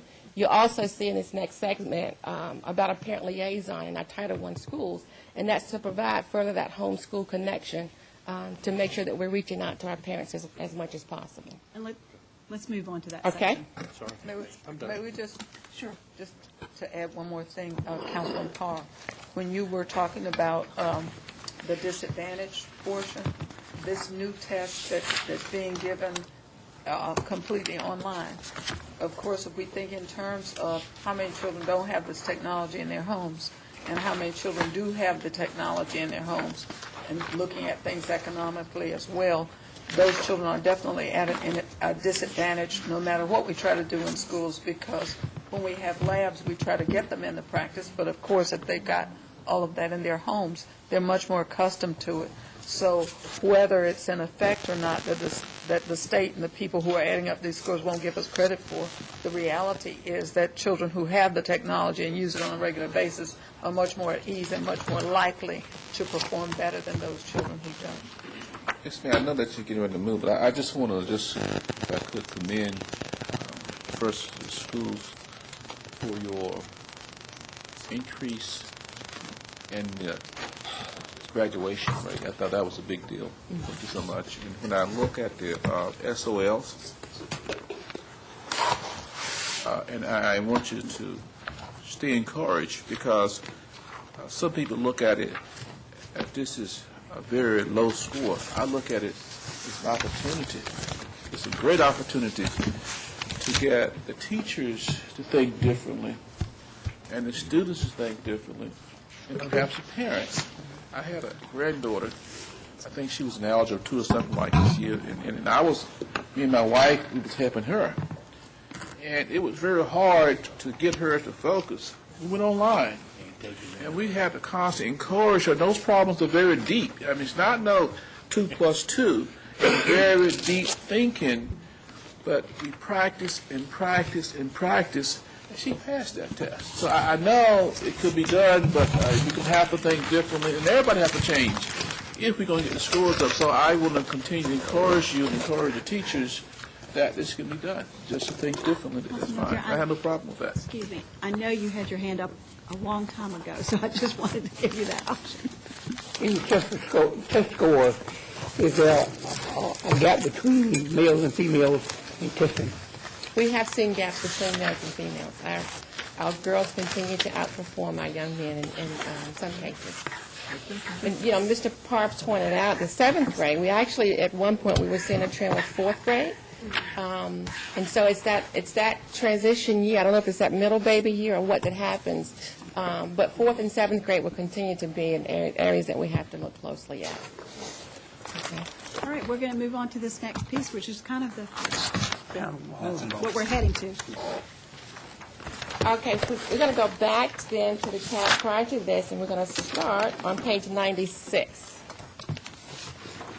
And this section is about special programs and initiatives, and as I mentioned some of these as I went through as ways that we believe will continue to address some of the needs or the needs of our children. The document that you have ranges from school years 13-14 on through 15-16, and so you'll see, as you probably saw as you reviewed this, that it progressed from one year to the next. So it's a phase-in project over time. It also aligns very closely with our 6-year comprehensive plan. We've pulled out those pieces that we believe, as we revise the plan annually, that need our greatest attention. The items that are included, if we wanted to categorize them, would be a look at class size reduction, specialty programs, as Lakeland High School was mentioned, academic support that we believe we need to continue to provide to our children, professional development is a part of this, as well as parental involvement. And so, you also note that we've placed these initiatives under and how they are supported by the school board's goals and objectives.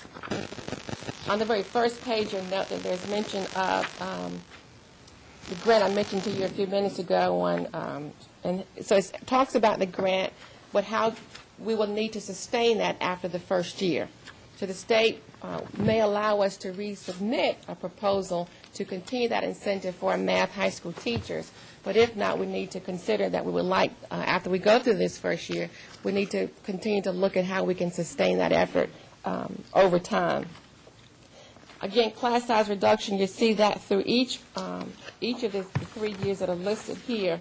This first one is really looking at it, again, to address those 4th and 5th graders, where we have the largest classes really across the board.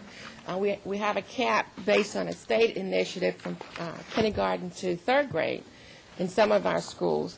But we want to continue to work hard to reduce the class sizes in our 4th and 5th grades, because they too are testing grades, but also, more importantly, the students are beginning to transition to middle school at that point. I do want to just mention this assessment software, something that we'll be using this year. We believe it will be give us more information onto where our students are when they come to us, as well as start as early as kindergarten. But it will assess where they are. It's a diagnostic assessment that will be given 3 times a year. It will assess where they are in math and reading, and they'll continue to take that first diagnostic until it maxes out to show that, okay, here is where the instructional level needs to start, because here's where that child is. So the test gets a little bit harder as a child sits through that, but that gives a teacher the information as to where she really needs to focus the instruction to move that student forward. And I think it's important to point out that this, while we had another assessment, we feel like this particular assessment is going to give us more information, allow us to dive deeper, and just basically give us more information to address instructional needs. If we move on to page 97, that's the first place you'll start. You'll see mention of the Lakeland High School medical program, and we're hoping to and looking to implement this beginning next school year. We've been in the planning stage now since last year. I had some transition there, as you know. However, we're continuing to move forward with those efforts.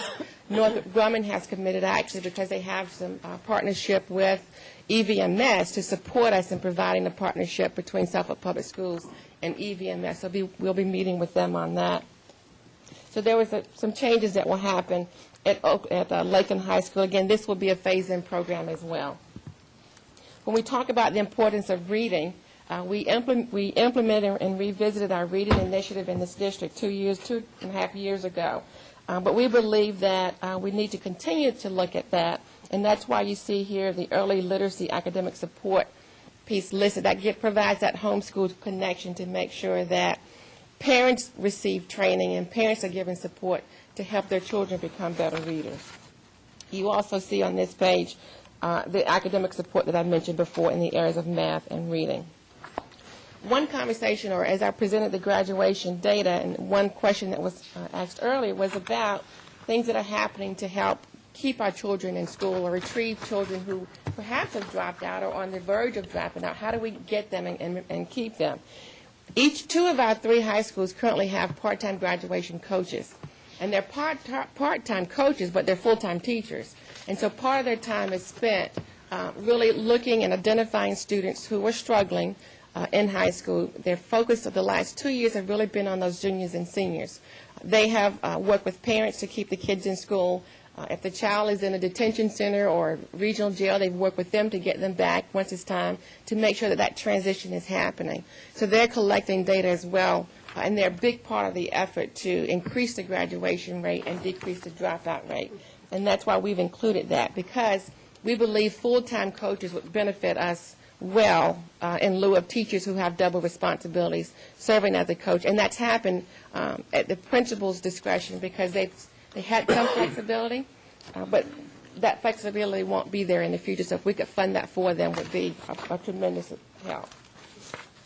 We're increasing the type of courses that we're offering as far as advanced offerings, and again, Lakeland is mentioned there. The next area on page 99 under safe and nurturing environment, you may know that beginning the end of last school year, the superintendent charged us with taking a closer look at our alternative programs in the district. To include Turlington, we have a middle school, high school alternative program for children who may be not be on grade level or may be behind their peers. We have a Work Plus program where students can get a skill in our Career Technical Center as well as work on their GED. So there are several programs out there, but the superintendent asked that we really look closely to see if we were truly meeting the needs of that population of students, whether it was due to behavior, which is the purpose of Turlington, or academics because students had fallen behind. We're in the process of doing that now. There is a committee that has been meeting the last couple of months, looking closely at that, and we'll have a recommendation for the superintendent in September. We have a couple more meetings to go. The next page under Goal 4, again, some of the things that I've mentioned before are listed here. And then the very last page, page 101, speaks to that parent liaison that I mentioned before for our 8 Title I schools to provide that support. Because as you know, there are some parents who would feel more comfortable talking with another parent who serves as that liaison between the school and the home. That parent may not talk that educational lingo that we speak and throw out all those acronyms, but this parent could serve as that point of contact to work very closely to hear the needs of the families and bring those back and how we can better educate the children. Question? Just one. One. One, Okay, that's go. it. Councilman Parr. Why did you skip goal 3? Goal 3. Or is that just a typo? Goal 3 is on implementing the improvement plan, the comprehensive improvement plan. Okay. Any other questions? Davis, thank you very much. It was a lot of information, and you covered it beautifully. That brings us down to the prioritization of our initiatives, and I'm going to ask Sherry Hunt if you'd come up, because she can just kind of recap real quickly for us what we've done, what we've talked about, and we can kind of get a sense of where we are. And we can do that very quickly, I think, and I'm sure everyone's hungry and would like to move around a little bit. I'm not sure the school board bought us lunch. Is that right, Dr.? Oh, we were invited. As she's doing that, We're at your house. as she's doing that, the charts on page 2, 71A, and 96 may help you when you're prioritizing or discussing. That's page 2, 71A, and 96.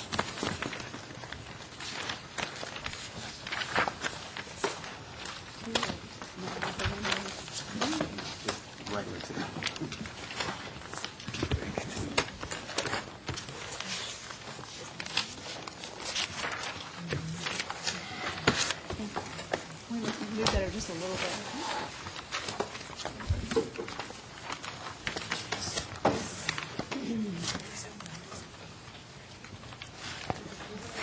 I see it? No. No. I think how about we bring it but up? I'm gonna. That way. Okay, we do that. I'm just kidding. It's the page 2. Or just, why don't you just pick the board up, Sherry, and hold it for us, or how? put it here? Yeah, get somebody to help you. How many? Gee. Do you want to come here? I can turn around. We're going to get If it. you ever sit in the chair, There we go. Just, there we go. sit it up in front of them. All right. Good afternoon.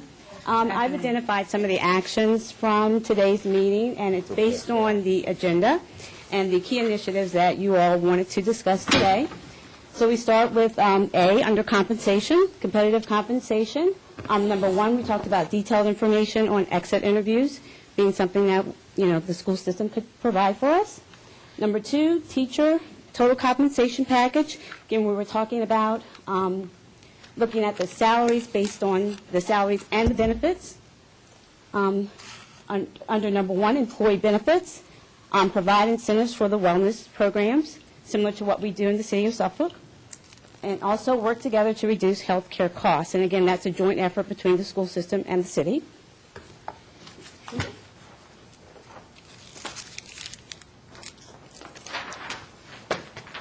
Next, we moved into facility needs. Under growth trends, we looked at the possibility of considering redistricting and also obtaining a copy of the law that was governing the school district. That's something that the manager had requested of Dr. Whitney. Also, number 2 was maintenance facility.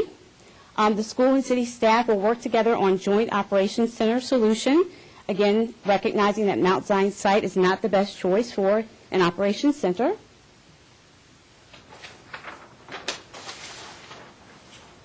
Number 3, we have the capital improvements plan. There we were looking at a rezoning model in terms of the development of such model. And the manager and Dr. Whitney will determine the variables to use for that model and tie in that pipeline development as well as the CIP projections. Number 4 was under joint shared services. And again, we're continuing to look at all options that make sense for both parties. And I think that that was it in terms of the actions that we've identified. Okay.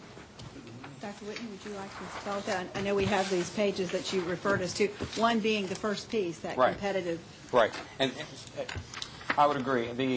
Those are certainly the actions and some of the recommendations that were made, but I think that one of the things we don't want to leave out is looking at page 2 and addressing that as far as page 2 is concerned, adjusting the salary scale.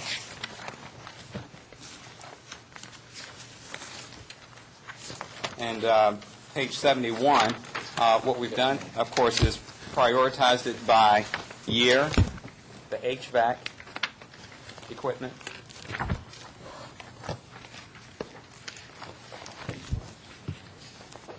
then as we take a look at page 96, looking at years 14, 15 in particular, class size reduction being a primary focus, and of course the Lakeland High School specialty program, the early literacy piece.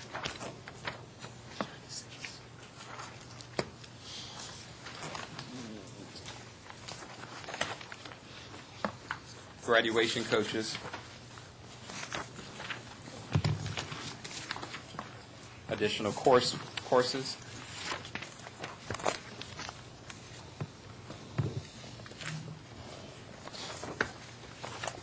professional development, and hard-to-staff content areas, endorsement, and certification for 14-15. And those issues, I think, really are your, the board's priorities as that's going to stick out in these goals that we have seen here, going back to the scores and how we go about that. I think, first of all, I want to say to everyone today, thank you for coming. I tell the school board members, I know you took time from your day and your jobs and whatever else to come today. I think it's very important. I want to thank my fellow council members for doing so as well. But I especially want to thank Dr. Whitney, your staff, and the city staff. I know, especially your school staff, you took a lot of time to put this booklet together. There's so much information in this. Dr. Chavis, Dr. Rice, Dr. Napier, all of you have done just excellent jobs with all of this information. I think this was an incredibly well put together meeting. I think it was a well orchestrated meeting, well done. And I think that this is just the beginning of what I see as much better communications, much better working together, and I think that we need to make sure that we continue on with everything that we've talked about today and working toward those goals that we do together. Can't leave out, and I'm going to say Wendy and Ann because that's how I see you all the time.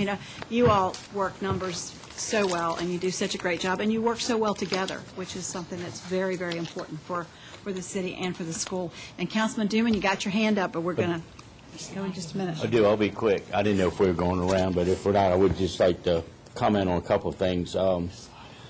Tracy Agnew wrote a little article in the paper on Monday in regards to our meeting, referring to the strained relationship between city council and school board in the past, and also that the attention made for good headlines, but, and I'm quoting, doesn't do the citizens, school employees, or students any favors if joint meetings don't produce meaningful communication on important topics that are wasted.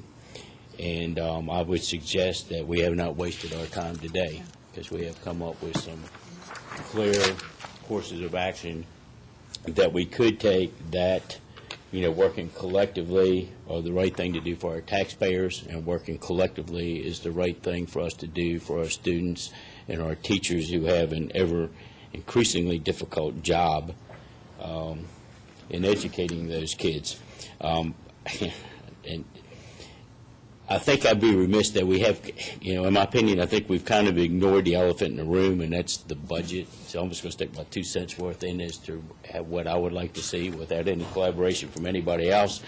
But in regards to the budget process, a lot of these things that we're looking for, everything involves money. It all comes down to dollars. I don't think there's anyone that agrees that the education of our children is a prime priority for many a reason, and we get a good return on our investment.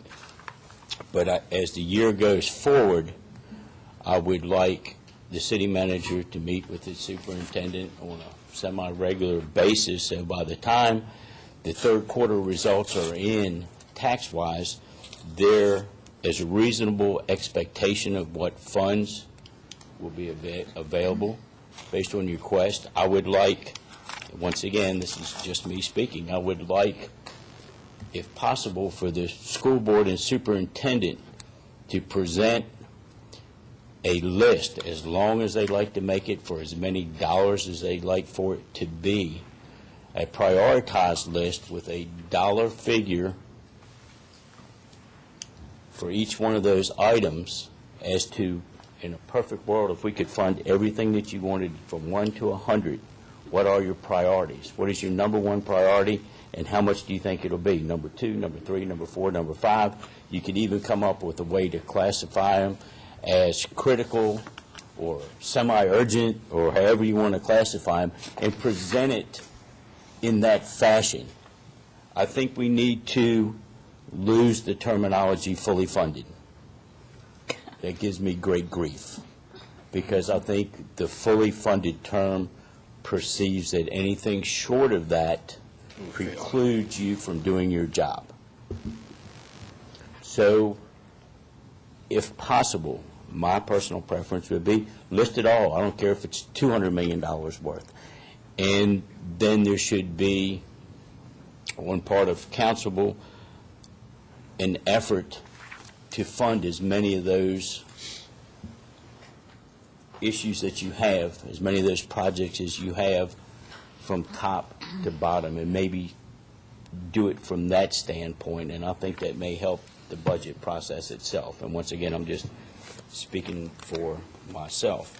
I think we can do it. I know some of you are laughing because I spilt my coffee, but I actually did it on purpose to see what type of cooperation I'd get. And I can tell you, all that coffee got cleaned up in about 90 seconds with the help of about 6 people. So I know we can work together to make it work. I didn't notice you spilled your coffee. You didn't notice everybody else laughing. A lot of cooperative effort right away, and it was done. And I just want to say, as we said at the beginning, this is not a budget meeting. I know. That's not what this is bring it about. up. Dr. Brooksbuck.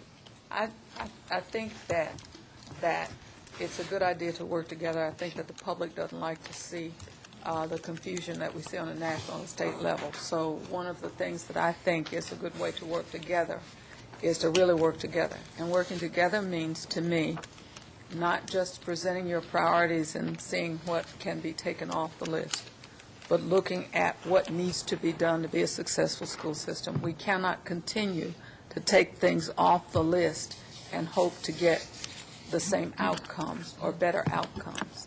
And so whichever ways we do whatever we do, I think both bodies need to mutually respect the fact that we are all elected officials.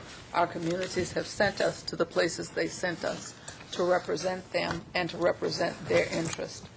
I think that in many cases there are things that we can do to work together, and that's why I hoped that would be an outcome of this meeting. There are some questions that we'll all leave with that are still unanswered that hopefully we'll be able to work toward. But as for me and as for the process that I went through, and I'm the newest board member, we prioritized what we wanted. That's what you got in the budget. We didn't send you anything that wasn't a priority for what we know as educators, and we have a really unique board because most of us are educators. We sent what we thought was needed in order to do the job that needs to be done, and we have to stay with that. So no matter what we term it, and I don't mind changing terms either, but no matter what we term what we do, if we're going to do a job that's well done as an engineer, my son-in-law is one. If you're going to build a better rocket, you don't take all the money from it. You put the pieces together that are quality pieces that come together, and there are many quality pieces that come together. Whether we want to acknowledge it or not, we lost 30 teachers, and they did give us a reason. They moved for salaries. That's a big strike in a small school system, and this is small compared to other sizes of other school systems in large areas. So that's a problem that we're going to have to deal with, and it's something that we've got to be real about. We're working real hard to be successful with students, and we want the outcomes to be very good. It helps both the city grow, the credit rating that you mentioned, that you all mentioned, and everything else. Every child is successful, so all of us have a stake in that, whether we have children in school or not. And like I said, I hope that this is mutual respect, not we'll look at the budget and tell you that you ought not do that, but mutual respect. Well, and I'll go a step further. We have to determine a mutual vision. We have to, the vision has to be something that we all accept and buy into, and I think I think it's a great start. I really do. And I think that we, perhaps need to continue dialogues and keep all of this stuff on the forefront. And I understand we have I think a slide of the outcomes. Of the outcomes. And after that, I'll invite everyone for you all to come back and have some refreshments. I know we're about probably. Yeah, before we leave, could we, because I would like to hear, I know we hear you too, but I would like to hear from all school board members and council members Because I know that they have something to say, and I want to listen to them. We do probably have a lot of thoughts going through our head and everything, but given the hour today, it's almost 1:45, and I think we need to go through this real quickly, and perhaps we can take a few minutes, to just get together a little bit after this, and then we can move forward from that another time, because, again, I think we've probably exhausted a lot today, and I think, I think another day would be the better time. Are we ready for the slide? This is what was written at the beginning from all of us.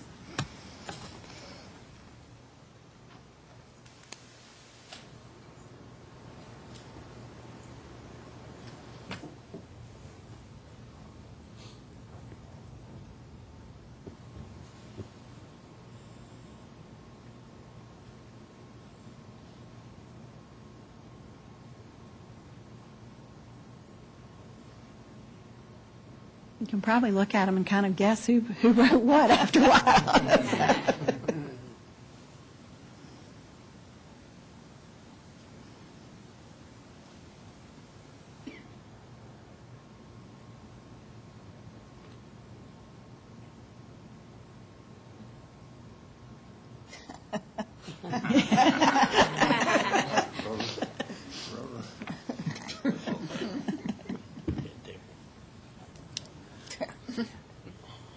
In a neutral place.